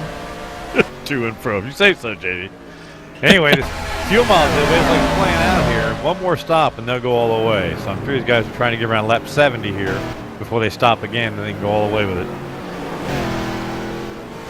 All right, remember talking to the garage down there earlier, we're looking at about 30 laps on a fuel tank here, and if they're careful with the tires, they can go the distance. So we'll be looking for that one here coming up in about 30 laps or so. So getting on the downhill side of things here at Watkins Glen, after you get that onion chopped up, put in the same pile as the 3 chili peppers and the 3 Roma tomatoes. Next thing you want to do is take a good handful of cilantro. Not a whole lot, because that stuff's pretty powerful, but a good handful of cilantro. You can throw that in with a couple of garlic. Now, if you're a garlic lover like me, put 3 of them in the blender right along with the rest of that stuff. We'll get back to the rest of it here in just a bit. Yeah, JD, watching them come down into turn 1, I'm seeing an awful lot of rubber laid down in turn 1 where they've been getting hard on the binders to get that thing rolled down if they come down off that steep hill down from the start-finish line. We got lap traffic right now for the leader trying to get around the 3-car Kelly. Let's see how this plays out. I'm understanding that 3 is struggling with brakes. Oh, as he almost cuts off Enox there, trying to make an approach to the bus stop with no brakes. Almost getting plowed in. I'll tell you what, the number 3 car, Kelly, he's down 7 laps, Cowboys. So I'll tell you what, you talk about perseverance. It looks like his speed isn't quite up to par either. Only about 130 miles an hour maybe going down this backstretch back here, 152 miles an hour. So he's able to get a little bit of speed out of it. JD, watching the battle shaping up here in the front as they approach more lap traffic, putting Douglas Sargent got yet another lap down.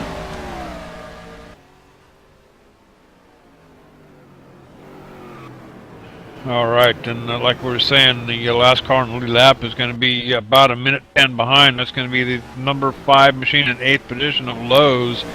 So, yeah, they are absolutely closing in on Lowe's here, not 5 cars. So from the front to the back, there's only 8 cars on the lead lap. First car lap down now is going to be Turner, and then Mahana.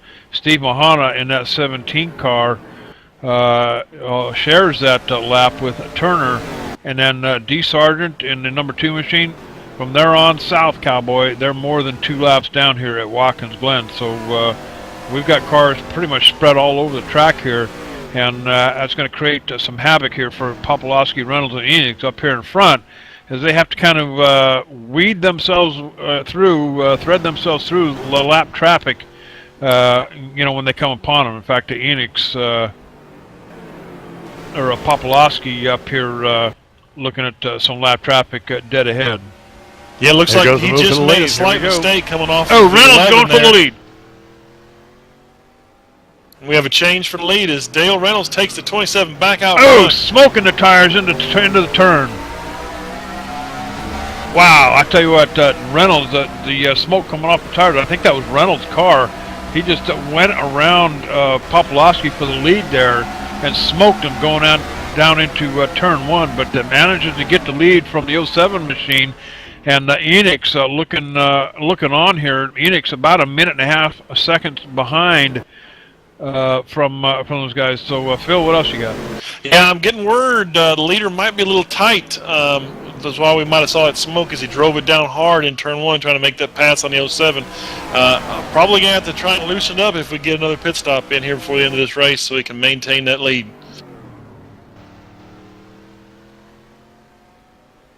All right, then 57 laps in the books here at Watkins Glen. Was the race being sponsored tonight by Valley Sports University. They're sponsoring the remainder of the season here at Nuff World. And I'll tell you, if you haven't checked these guys out, nuffworld.com, make it your world, cowboy. And it's not just about racing games either. They do the console stuff, baseball, softball, the battle shoot 'em up games, the whole 9 yards. So check them out at nuffworld.com. Make it your world. Yeah, JD, they just overtook the 5 of Brandon Lowe's a little bit ago. Coming down off of that turn 1, he got real hard on the binders, got her sideways, lost a little track position, but he's still going in the right direction. But he'd be your first car 1 lap down in 8th position. You got sitting there in 5th, the old 26 car, Bertain. I mean, he had to pit, lost a lot of track position stuff. As far as the points night, he's still right there in the points. Yeah, definitely salvaging a good points night with all these cars going a lap down and him maintaining the lead lap. And Joe DePino in that 34 machine, I tell you what, desperately trying to hang on to a top 10 here. Looking for a top 5, but he's almost, looks like almost, I'm going to say about 12, 14 seconds maybe behind Britton up here a little bit, looking at the time. But Joe DePino in that 34 car is sitting in 6th position here, guys. So good run for that number 34 PBR machine of Joe's.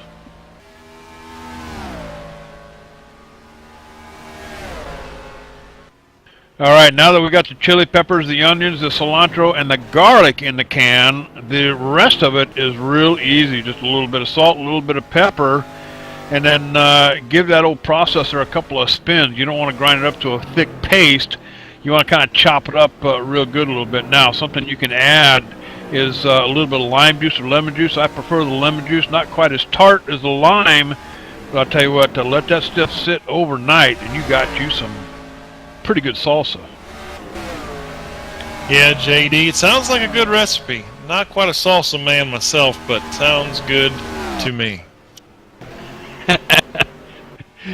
We might turn this into a cooking show after all. Still looking for this schizophrenic's names over here. What's his name?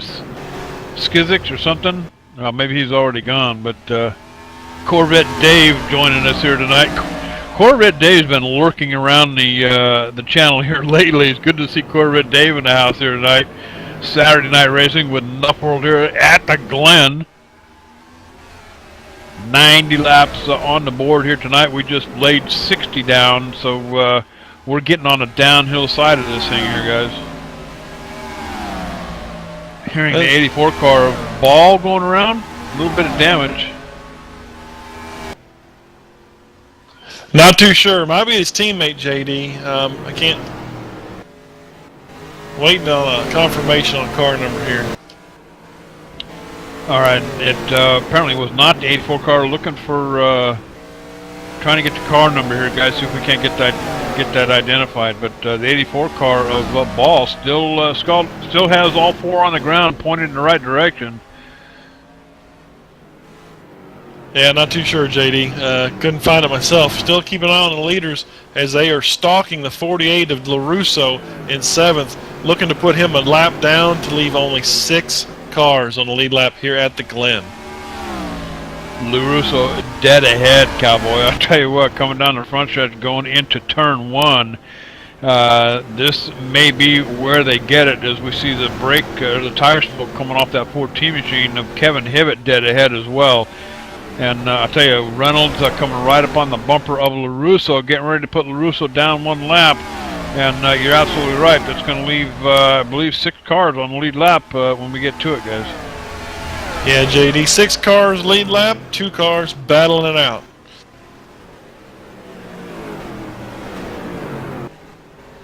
Yeah, Jeremy's trying to hold on there, but he's got some fast guys up front here. I think he's probably used his stuff up. Oh, yeah, pit stops here inside of 8 laps or so, 8, 9 laps you're going to have pit stops. Yeah, we're coming up on pits, and I've gotten word from the leader that he is fighting a very tight condition, even as fast as he is. Bet. And it's time to do a couple of plugs here, guys. We've got a sponsor here that we got involved in here some months back with the Real Sim Racing. Okay, I'm hearing the 48 car is around, guys. Let's go back down to Phil. Phil, what do you got, bud? Yeah, as the leaders were getting ready to overtake him, looks like he got a little loose coming off a 10, spun it around and got her sideways in the track. Might just be a local caution as they continue racing and he gets that thing moving again, but definitely he's a lap down now. Probably going to lose a lot more time trying to get the thing in the right direction. May have to pit it and get some tires on it. And DePino and Lowe's, I believe, managed it. Well, no, it looks like DePino on pit road, guys. So Joe DePino on pit road.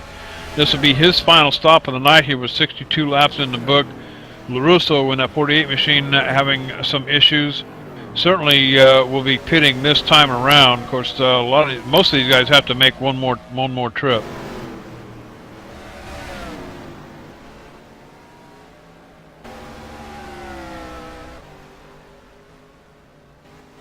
Yeah, JD, I'm getting word that the 27 will not hardly turn. He's having some difficulty as he loses the first position to Popolowski, and he's talking about pitting very, very soon to make some adjustments on that car before he loses any more ground to the new leader, Jay Popolowski. All right, and let's get back to the plugs we're doing here. Sponsor that we want to mention got involved with us here on the Monday Night Series with Real Sim Racing, the VRC Mark II Virtual Racing Seat. Now, listen up, Cowboy. This is a simulation racing cockpit designed by championship race car driver Bob Earl. Now, who better than to have designed your racing cockpit, your simulation racing cockpit, than a real race car driver? He knows what it means to have a comfortable racing seat. He knows where everything ought to be, all the mounting hardware for your steering wheel, your grips, and everything else. And I'll tell you what, the design features a fully adjustable racing seat and frame, additional monitor stand, and shifter mount sold separately. High quality, affordable alternative to a lot of those others that cost thousands of dollars. $349 plus shipping. You can take a look at it over at BobEarlRacing.com. BobEarlRacing.com, guys. And we're hearing the 00 in trouble again, up against the wall here as waits and sees. Make sure that all the traffic comes around and right in front of the leaders, guys. Chapman getting back on the track here in that 00 back here in 18th position, guys. Yeah, JD, the 00 has been struggling just about all night here at the Glen. Don't think they came to the track with the best setup, and definitely having a lot of trouble keeping that thing out. Got the 34 of DePino around. Looks like through number 2 there, coming off the exit of pits. Ooh, word is he might be done. You bet. I'm gonna pull it back up on my replay here. Looks like he comes around just off of turn 1, guys, and goes around. If I can roll it back here. Yeah, down the front stretch, up into turn 1, and almost looks like brake failure, guys, as he just takes it on into the grass and into the inside wall. Hard hit on the nose of that machine. That's pretty much going to end his night, as they tow it behind the wall and park it next to the hauler back there. So the 34 car, Joe DePino, done for the night, looking for a good top 5 finish. Almost had it, but couldn't quite put it together. But tough luck for that 34 car. 27 car Reynolds, he's back to 3rd now, so I guess that tight setup on his car, he's really fighting it now.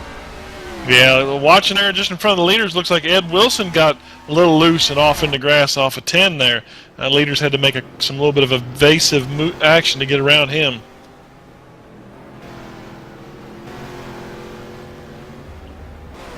Joe, I see you had some bad luck out there tonight. You're running great. I was rooting for you. What happened? Well, I went into the pits and got some fresh rubber and enough gas to make it to the end, and got a little bit excited and caught a little bit of curbing, and it went bad from there. Ended up breaking the suspension. Yeah, it's tough luck, man. Look, you're running good out there. I was rooting for you. I told him, guys, my attorney's getting top 5. I can smell it. Well, sorry to let you down there on that one, Dwayne. That's cool, man. It's tough luck. It's a lot of laps to turn. Yes, Have to park the car. Yeah. Sure. Yeah, we got a bunch of smoke out of Mahana right now. Apparently he's having some problems. He's got a flat tire right front. Yeah, Coming to Dwayne, the, he's got bus a stop. right front down. Yeah, guys, comes through the bus stop, 8th position back here, guys. Comes through the bus stop, gets sideways off into the grass, tags the wall, and then, of course, comes to almost a sudden stop. But heavy damage to the right side of that machine. Tire down on that car as the 17 car tries to make it around with tires just smoking off the rims. So we got another one around too. JD, I'm got the 27 Dale Reynolds in 3rd position. He is pitting early to try and fix that loose condition or a tight condition, loosen that car up so he can make a run for the end here at the Glen.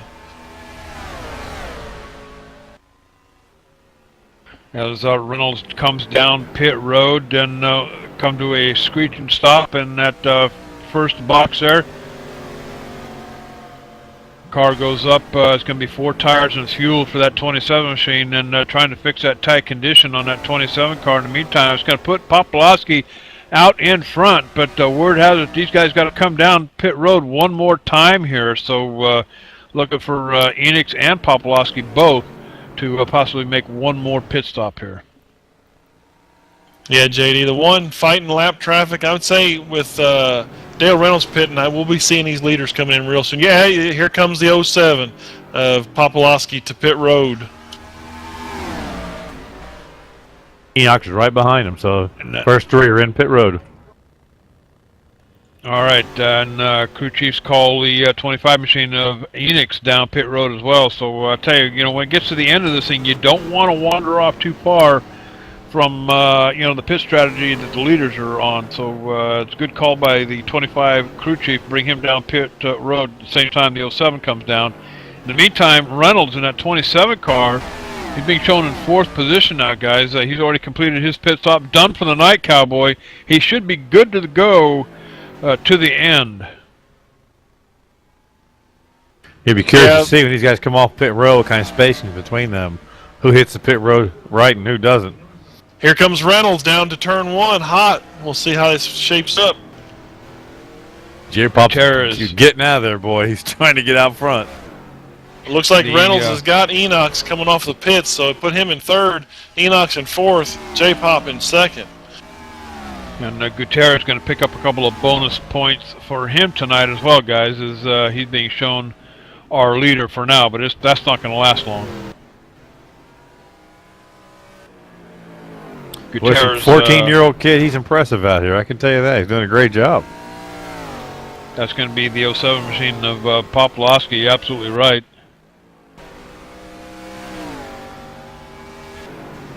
All right, our leaders completing green flag pit stops here at the Glen. Why don't we go ahead and step away? Let's take another commercial break and stay right here with us. Don't wander off, Cowboy. We'll be right back.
Hey, JD here with ETV Live, and let me tell you something. If it's too big for the pickup truck and you need to move it, there's only one trucking company you need to call, and don't bother with the Yellow Pages, cowboy. I'll give you that number in a minute. Manufactured goods, automotive, technical equipment, furniture, even if you need a reefer, Gary Mercer Trucking Incorporated is the only choice, cowboy.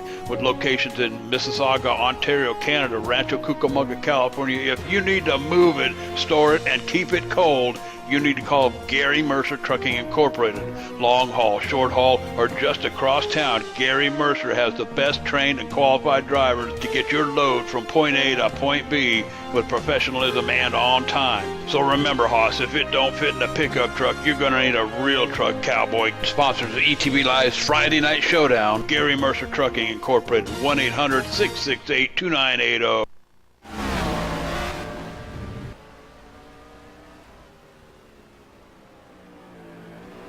All right, we are back here at Watkins Glen. I tell you what, cowboy, let's give a big shout out to Kevin Kelly down there in that number 3 good wrench machine. I tell you what, he's tangled with the wall here. A lot of damage to that machine is, and 0 brakes, cowboy. That 3 machine has no brakes whatsoever. He's just kind of poking along here at about 160 miles an hour down this backstretch going into the bus stop. And he's doing it all by going down through the gears, cowboy, wowing that machine up. But I'll tell you what, big shout out to Kevin Kelly down there for sticking it out, manhandling that number 3 machine, guys, and getting the job done. 8 laps down. Yeah, JD, he's throwing it in the corners, grabbing gears to get her woed down on the sharp ones. I don't see a lick of color in the brake rotors on that thing at all. Nose is all smashed in on it, but he's a trooper. He's got to hang in there for the points because being second 3 years in a row in the point standings at the end of the season, he's really fighting to try and bring him home a championship. Enix up here in front in 3rd position, still chasing down the leaders up here. That's going to be Reynolds and Popolowski out in front. Your points leader, Britton, in 4th position, guys, 22 seconds behind all your leaders. But I'll tell you what, still a top 5 for him. Good points night for Britton. Reynolds and Popolowski, of course. Popolowski, he's part of that duo we were talking about earlier. Benj coming in 4 notches up, finishing 2nd at Pocono last week. Those guys were 2 points apart from one another, Popolowski and Benj, coming into Watkins Glen. And I believe Benj in that 15 car pretty much parked it way back at the start of the race. Troubles on lap 7 as he got tangled up with the 76 machine, as you recall. So Benj pretty much out of the running here tonight. So this could be a pretty decent points night for Popolowski to spread the distance between him and Benj. Mahana sitting back there in 5th position, finishing to actually he didn't finish the race at all at Pocono, but did wind up with a 20th place points. He's 181 points behind the leader, so Mahana looking for some points here tonight too. He's 2 laps down, currently in 13th position. That number 17 machine pretty much minding his own business, cowboy. Kevin Hibbett in that 14 car, I believe he's quite a ways in front of the 17, but as the laps start to wind down here, 72 in the books, 90 on the board, cowboys. So Phil and Dwayne, we are definitely on the downhill side of things. I hope you enjoy that homemade salsa recipe that I give you. I'm thinking about Rolaids, listen to the ingredients of it. Yeah, you can toss some Rolaids in the blender too if you want, and take care of that problem. That's sick. Sounds like my kind of food. Yeah, JD, watching this battle here for second shaping up, looks like Enox has got a little something for Dale as he's still struggling. Car might still be a little tight, maybe didn't quite get the adjustments he wanted done to it as he's trying to track down the leader, fighting with lap traffic of Sargent. Seeing an awful lot of brake in the rear of that car as only the rear rotors are glowing as he comes down into 1. Yeah, separation between 1 and 1st and 2nd place there is staying about the same, so he's not gaining on him yet. Maybe he's got something left for a longer run here. All right, and I'll tell you what.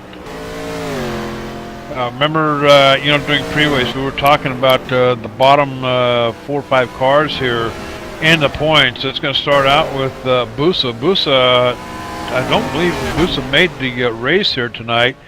So scratch him off the board here. But Enix, Garcia, Kelly, I don't believe Garcia made the race either as well. So this has pretty much been Enix, Kelly, and Turner. Turner having his problems here tonight, but Kelly also 8 laps down. Remember, these guys were only about 3-4 points apart from one another. So this is why Kelly's out there 8 laps down, duking it out down there, trying to stay in the top 10 of the points. He's up one notch coming into Watkins Glen tonight, but Enix, I'll tell you what, Cowboy, he's been staying up here in the top 5 from the get-go here all night at Watkins Glen. So Enix looking for a huge points night here tonight at the Glen. I just realized too, the 24 car Garcia is missing tonight. He qualified 4th or 5th of this race. Must have problems, couldn't get on the grid. Yeah, I don't know what happened. I don't know what happened to Garcia, but you know, top 10 in the points are 191 behind the leader. You know, like I say, Enix, Garcia, Kelly, Turner, they're all about well, from Busa on south down to 10th place. Turner, they're all 4 points from one another. So could have been a huge night for any one of these guys. Yeah, JD. Not too sure on Garcia. I didn't get any report out of the pits on him, but he has. He's usually pretty consistent. Last time he really had major issues was last year at Texas when he expired an engine when he was running in the points run for the lead. Maybe he had some electrical issues. Maybe couldn't get that car started. Hard to say down there. Maybe I'll follow up see if I can get a report. You bet. I believe Garcia finished 24th.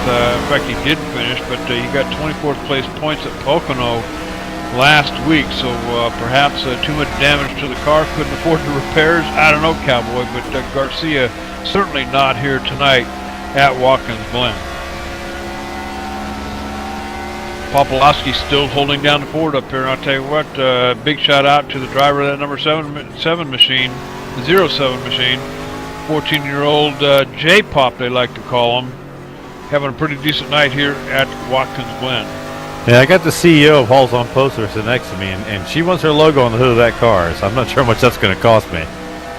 The CEO of Halls on Post, you know, it's been a long time since I've talked to her, but you know, last time we did talk, she was going to get some stuff to me or something about a commercial. What's the deal there? Exactly. What's the deal there? That's been going on. That's been going on for about 2 years, hasn't it? We're easing into it. Well, I always like to give a shout out to Mrs. Halls on Post. I'll tell you what, word has it she does wear the pants of the family over there. But Halls on Post Tax and Accounting Service, hallsonpost.com. I don't know if they ever got the website done yet or not, and I don't even have the phone number anymore. You might have to give that one out. 1-800 something or other, isn't it? It's not 1-800 anything. You can't trust JD for nothing. It's number's 404-754-9917. Halls on Post for all your accounting needs, bookkeeping, starting your own business, trouble with the IRS, you can take care of it all. There you go. Just ask John Westling. Trouble with the IRS? There you go. Halls on Post take care of it all for you. How about companies in the red? She seems to help ETV out over here. That's what my calculator is for. Companies in the red, my calculator takes care of those. There you go. All right, always glad to have Mrs. Halls on Post along for the ride. Give her a big shout out from all the boys here at ETV Live. In the meantime, 77 laps out here at the Glen, out here in New York. Not often we get to the East Coast out here, Cowboy, but I'll tell you what. Wow, Enoch. Enoch is bad in the wall over there. Oh, Enoch's off of turn 1. Oh. He took a jump, guys. There must have been a diving board in that first corner. I gotta look back and see if he saved that. Oh, going down into turn 1. Looks like he just missed his cue. Enix losing his brakes, we're hearing, guys, and takes it off into the grass, jumps his car over the turn. Oh, off into the gravel pit over there, or what used to be the gravel pit. Hangs on to that machine. I'll tell you what, that has got to be the good hands move of the night. He got air twice. Got air twice, Cowboy. I'll tell you what.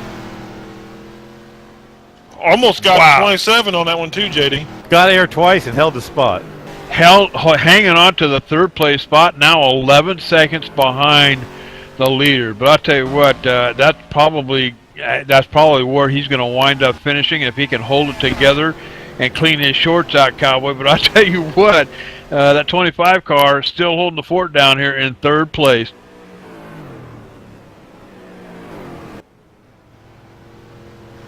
Old J-Pop, he's putting on a clinic here, something else here in the end. Walking away. He is. You know what? And you just got to hang on to this thing here tonight. I believe 12 laps to go here at Watkins Glen, and you know, he's pretty safe. Reynolds almost 4.5 seconds back. We'll call it 4.5 back. So if Popolowski can keep the pace up just like he's doing now, I think he's got a pretty good shot at taking a trophy home from Watkins Glen. It'll be between Popolowski and Reynolds in the end here. I don't think Enix is going to be able to make up 11 seconds on the leaders here at Watkins Glen. The next car back, sitting in fourth, is going to be the 08 of Danny Gutierrez, but unfortunately, he's almost 1 minute behind, almost a lap behind the leaders, guys, with Bertain. In fact, Bertain probably getting ready to go a lap down here just shortly. Well, the leader's coming up on some lap traffic, and they're putting out a lot of tire smoke. Let's hope he gets to there in one piece. Yeah, and that's going to be Britton dead ahead of Popolowski up here. So within about a lap or so, Britton will wind up going down one lap. He's, in fact, the last car on the lead lap. That'll bring Gutierrez up to the front of the line. And I think that'll happen here probably in the next lap or so. Next time around for Popolowski, we'll put 80 laps in the books here, Cowboy, with 10 to go here at Watkins Glen. So as this thing starts to wind down, I want to remind everybody that, hey, tune in tomorrow night, 9:30 p.m. We're going to go dirt track racing with the POWRi Midgets with SimPro Racing. You want to tune in on the dirt racing channel tomorrow night, etv-eplay.net. I'll tell you what, Cowboy, if you like playing in the dirt, you'll love these midget cars. So we'll be at it again at tomorrow night. Yeah, don't forget to ETV Live Radio, supported by HD Radio Network. Big thank you to Phil Foltz and crew. I'll tell you what, Cowboy, every single race simulcast on ETV Live Radio. You can catch the link right there off the front page. Hey, and we're not racing, it's rock and roll, Cowboy. So rock your brains out with the ETV Live Radio. I'd like to put a shout out here to the Nuff admin. This league is just their first real season of going at with all these cup tracks and stuff in this sim. And I mean, they were 40-plus cars strong in the beginning, but a lot of guys don't show up for the road courses. And this deep in the season, they're still 30 cars strong. I mean, there's not another league out there running this sim that has this kind of numbers on the tracks right now. So them guys doing something right. Yeah, and on top of that, doing these 100% races. I mean, you don't find too many of that going on either. I mean, some of us old guys, you know, about 6 or 7 laps here.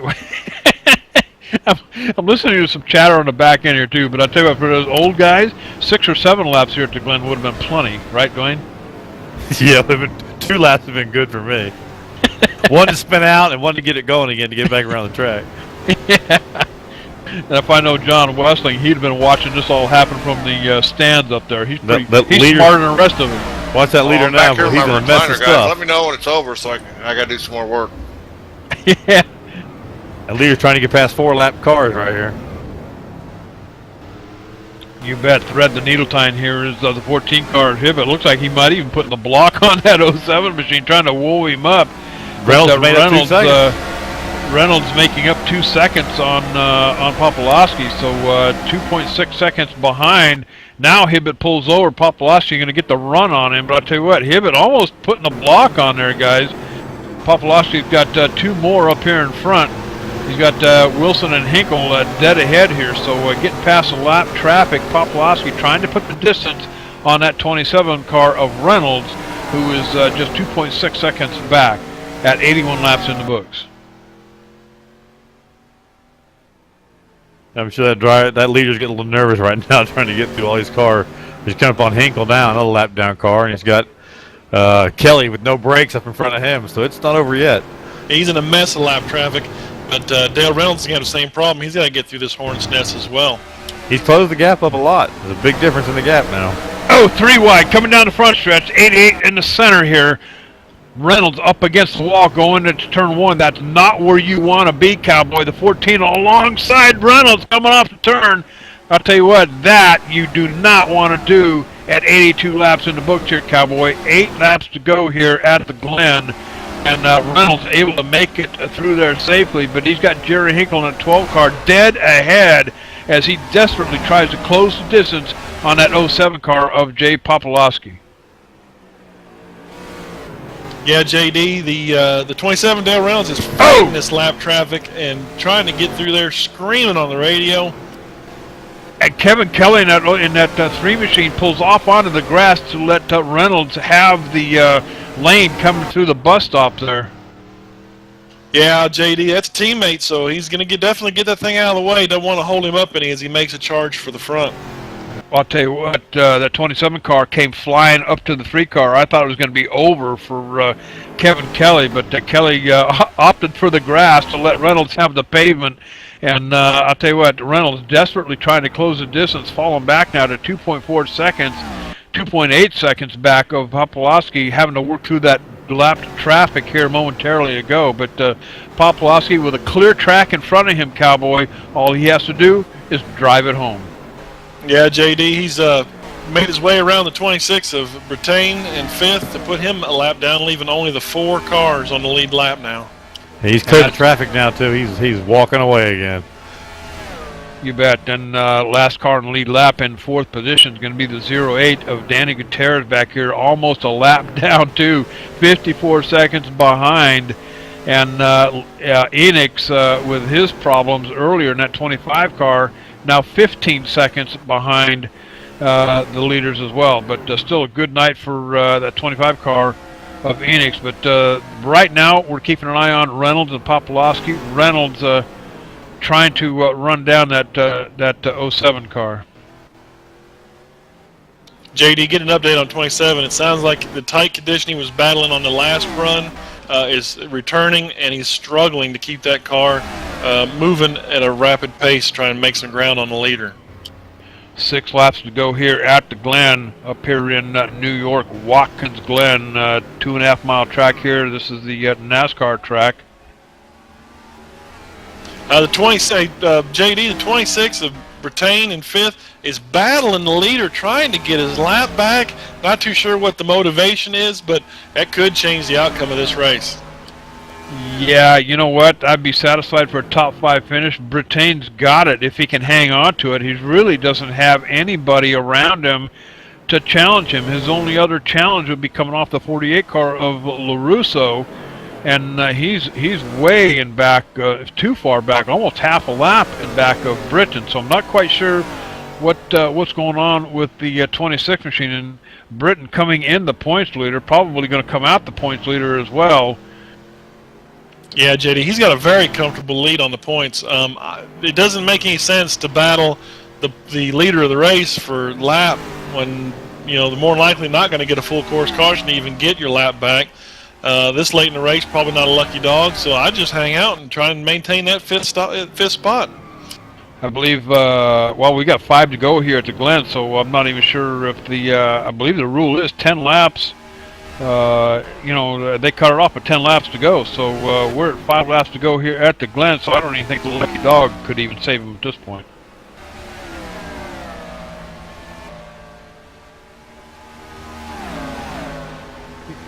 Yeah, we're 90 laps here at the Glen, and I know it probably says something different up there on the lap counter on the screen there, Cowboy, but they actually build in a few extra laps in case they do get a green-white checkered here at the end. Of course, the only thing that would bring that out would be a caution flag. Local cautions are on here, full track cautions. We've only had a couple of those here tonight, guys, and the last one was way back on lap 14, so it would have to be something very drastic to end this thing under a green-white checker here tonight. But keep an eye on Brittain and Reynolds here, guys. Brittain is just he's hunting down that 27 car for some reason, but Reynolds also on the hunt. He's looking for Popolowski almost 2 seconds back. Let's call it 1.8 seconds back. So trying to close the distance on that 07 machine out in front, guys. Yeah, More JD, lap watching traffic the 27 coming. looks like he's making up a little bit of ground now and again on the leader, but I don't know if he's going to have what it takes to catch him by the end of this event. Popolowski coming up on lap traffic. That's going to be LaRusso back here. Remember, we were just talking about him. Him and Britton basically on the same lap, but on the same lap at Britton in front of LaRusso. So if this happens, LaRusso will go down. He'll go down 2 laps if Brittain gets around him. So 1 car dead ahead. That's going to be the 48 as Ball pulls up out of the way for the leaders. And looks like Popolowski almost getting the slide job coming through the turn there. LaRusso dead ahead, and I tell you, Reynolds closing the distance, just can't quite get there.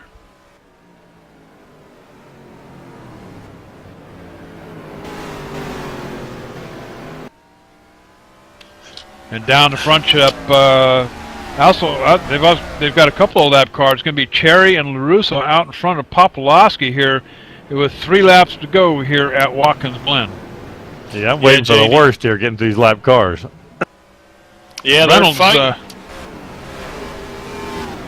ahead, Phil. I just checking out the lap traffic here as they're fighting.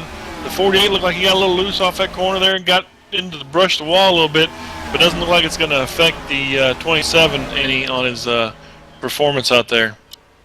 As Britton goes around the 48 car of LaRusso, that's going to put LaRusso down 2 laps now, Cowboy. Britton, the only car 1 lap down, so it's a no-brainer for Britton. It should be a top 5 finish for him if he just leaves well enough alone and just stays put. Popolowski, in the meantime, out in front, looks like pretty much a clear track for him now. Reynolds trying to chase him down.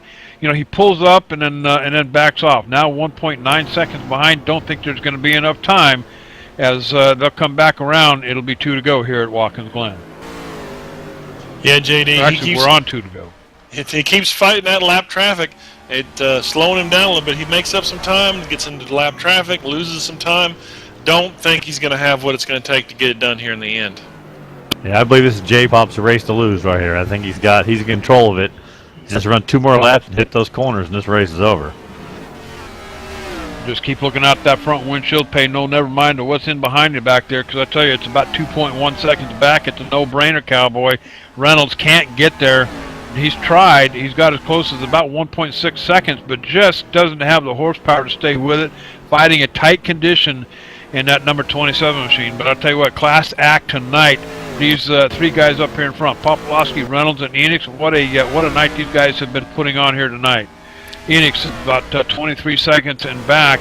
It's going to be 3rd place finish for him if he can hang on to it here. But Popolowski, certainly a trophy night for him tonight. All he has to do is complete the next lap and a half or so here at Watkins Glen, and he's got it in the bag. Yeah, JD, I was getting ready to comment on Enox. Looks like he's lost a lot of ground. Going to maintain that 3rd position, though, but must have did some major damage in that little jumping event he did there coming down into the turn 1.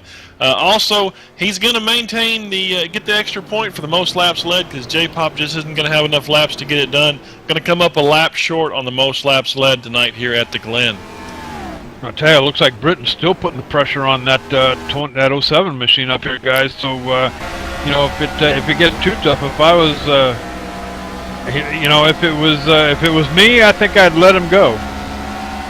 I think, you know, if it was me, I'd probably let him go, guys, and just let him have it. He's afraid to back off because Dale will run him right down. Yeah, because Dale's maintaining. I mean, he's maintained between 1.5 seconds and 2 seconds. But yeah, if the way he's beating and banging back there and wanting to get around him, I think I'd be scared he'd run down tight on me. White flag lap, guys. This is it. This is the last time around. So no pressure. Brittain looks on the inside. Popolowski hanging on to the lead up here, but I'll tell you what, the 26 car of Britton trying to get there and finish on the lead lap. I don't think he's going to manage it off the final turn. Coming down the straightaway, and Britton goes around! Britton going around! Popolowski is going to cross the start-finish line and take the trophy home from Watkins Glen. that was close for Reynolds as well. Reynolds almost got into the 26 as he went around trying to dive in low as he backed it into the wall. Reynolds going to finish second. Enix with a solid third place run, but I'll tell you what, Britton, the 26 car, desperately trying to finish on the lead lap. I guess that was his mission here tonight. Could not do it. Tried to hang with it off the final turn and winds up spinning around, but still a solid top 5 finish for that 26 car. But I'll tell you what, the class act of the night got to come from that 07 machine, 14-year-old J-Pop, they call him over here at Nuff World. A big congratulations to that 07 machine.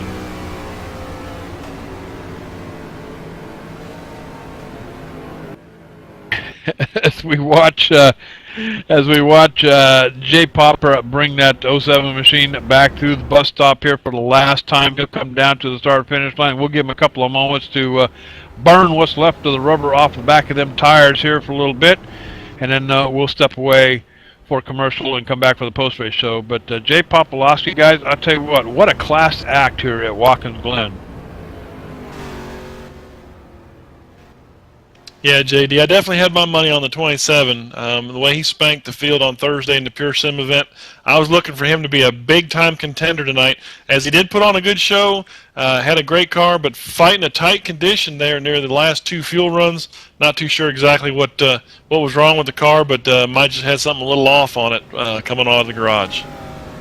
You bet. Looking for a little TV time. I'll tell you what, he got it here tonight. But, good effort by a lot of these guys here tonight. We had a couple of full course cautions, one coming out on lap 7. That was the 76 and the 15 machine involved there. And then, of course, way back on lap 14, the 00 and the 14 car involved. And the only reason why they bring the full course cautions out is because, they just completely block the traffic on the racetrack. So they got to whoa them up and get things cleaned up. But just 2 full course cautions tonight. We did have a number of them that wound up in the garage here tonight.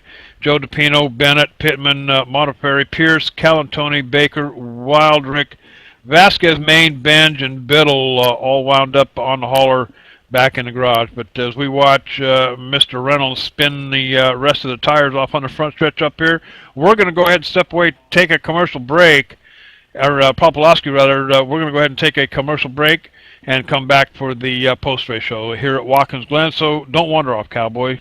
Stay with us. We'll be right back.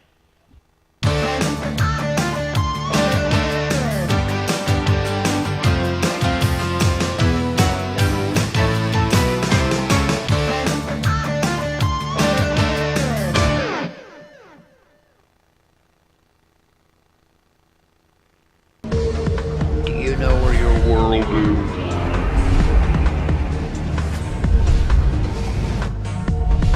I think I found it.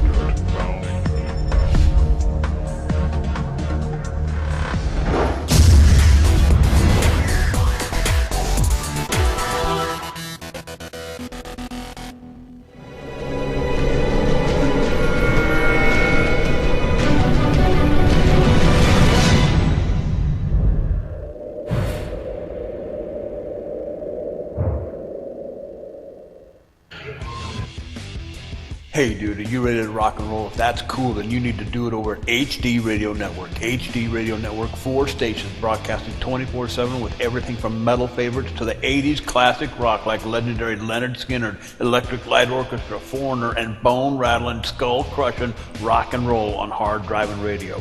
Bear Factory, Stone Temple Pilots, Def Leppard, and a whole lot more. HDRadionetwork.com. Take your pick and rock your brains out, dude.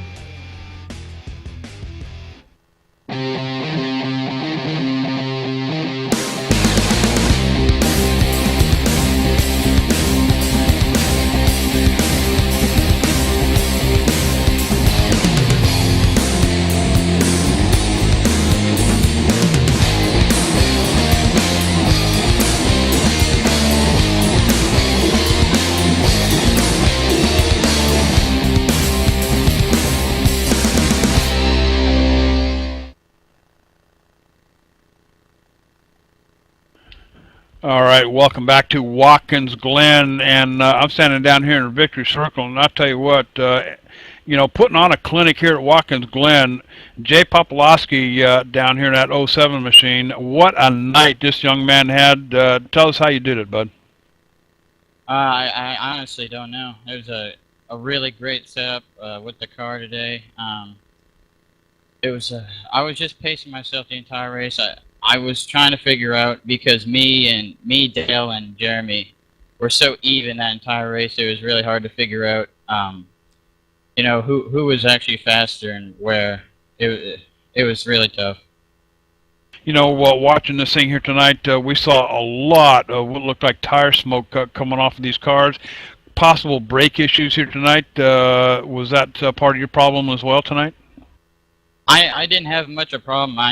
Most of my practice that I spent here for this week was trying to find the right brake bias for this race, and I think I got the right one. And a lot of the brake lockup really caused some tire issues for other people.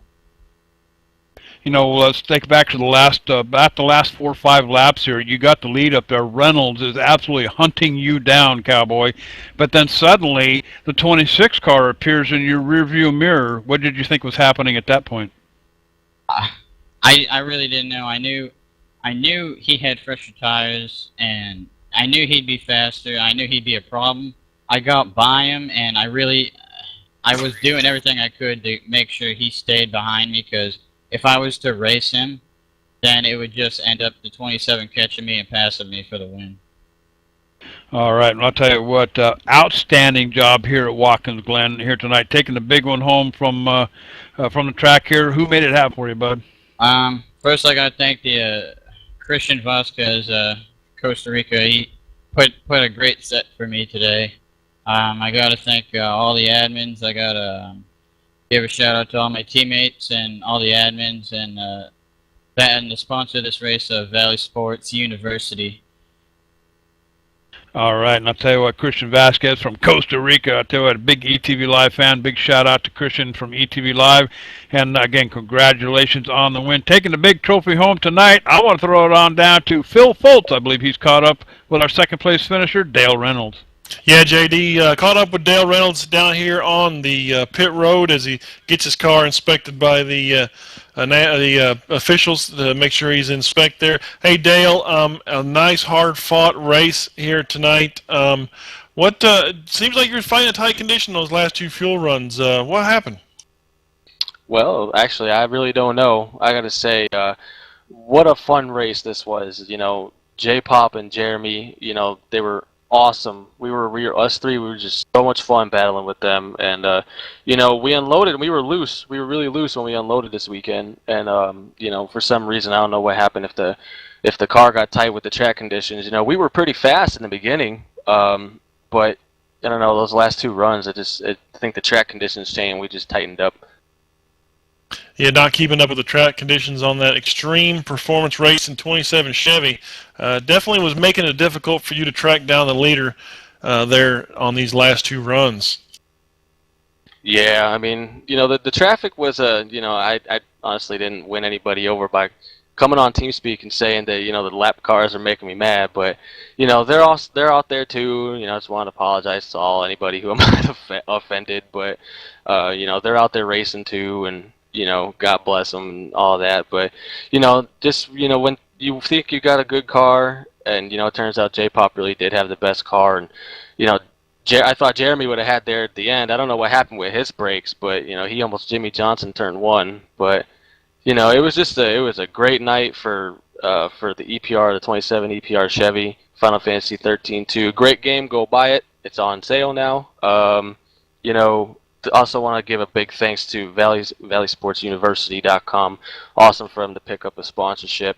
Also want to thank EPR for building the car. Thank you to Nuff World for all the hard work they do, and give a shout out to Jeremy and Pop once again. Pop had the best car, and it was so much fun racing against those guys tonight. Yeah, Dale, good job on that second place finish. Definitely a nice, hard-fought run for you. I was pulling for you myself as a fellow Extreme Performance Racing fan. But good job on that second place finish. Dwayne, I think you've caught up with our third place finisher, Jeremy Enox. Jeremy, great race. You guys up front, the three of switching back and forth, leading laps. It was all good, looked great, but I got to ask you about the double jump, triple air move down there in turn one, and you didn't get the wall. Oh, God, I wish I knew, man. That caught me totally by surprise, and I saw Dale's bumper just go flying across my nose. I'm glad I didn't take him out. That would have been terrible, and I don't even know how I kept it off the wall. I just held the brakes, and then it started to stop, and I just went hard right. Luckily, I didn't lose any positions, just a lot of time, but I think I might have had something for J-Pop had that not totally messed up the tires for me. Yeah, I think it's going to make the highlight reel. I'm pretty sure it is. That was a lot of air you caught twice there. I had to rewind it. But I couldn't believe you didn't get into the wall after that second jump.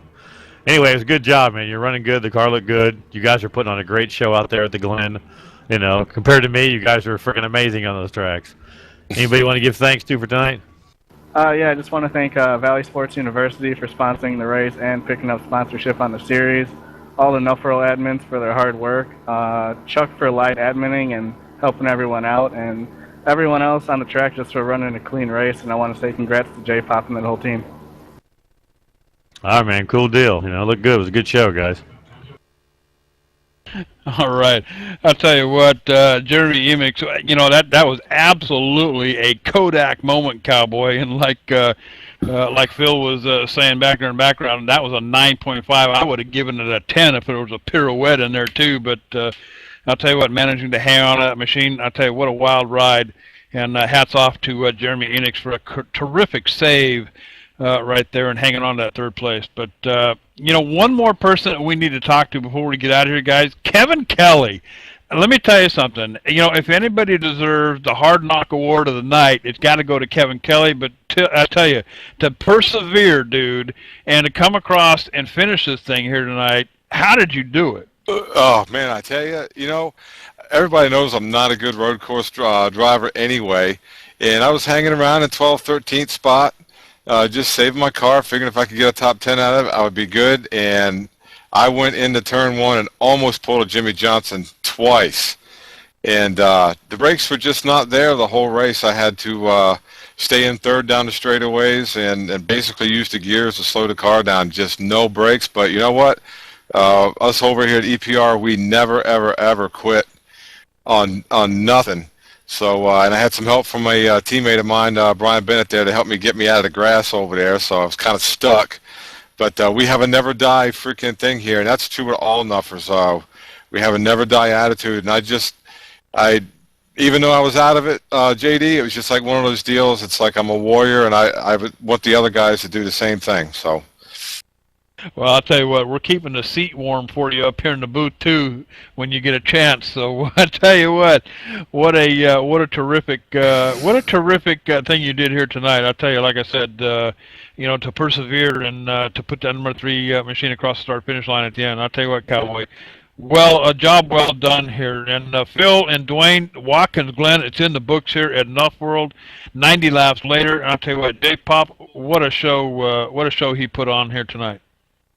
Yeah, one thing, guys, be away from here. I'll put J-Pop on the spot while he's sitting in here in the room on live broadcast. The CEO of Halls on Post wants to know what's it going to take to get her logo on the hood of that 07 car. Oh, God. You're going to have to talk to my team owner about that. I can do that. I don't know.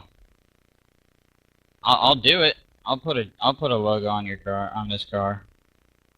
I'm not sure if everybody's going to agree with it or not. All right. Set another place at the dinner table at the Hall residence. I'll tell you what. What's it going to take to put a Halls on Post on that 07 machine? But Phil, word has it that Kevin Kelly was able to move up one more notch in the points. Is that it? Yeah, JD, looks like he gained, after that perseverance has paid off as he's moved up one spot in the points to 8th in the standings.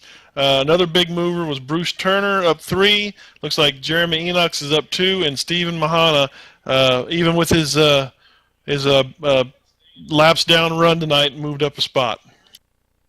All right, solid performance by everybody here at Watkins Glen here tonight. And remember, make Nuff World your world, cowboy, if you're into the games, whether it's PC games or console games. So nuffworld.com.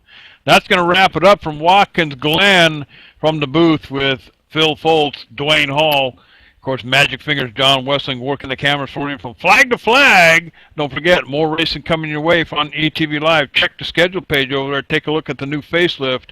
And we're going dirt racing tomorrow night at 9:30. Real Sim Racing back in the saddle again Monday night, 9:30.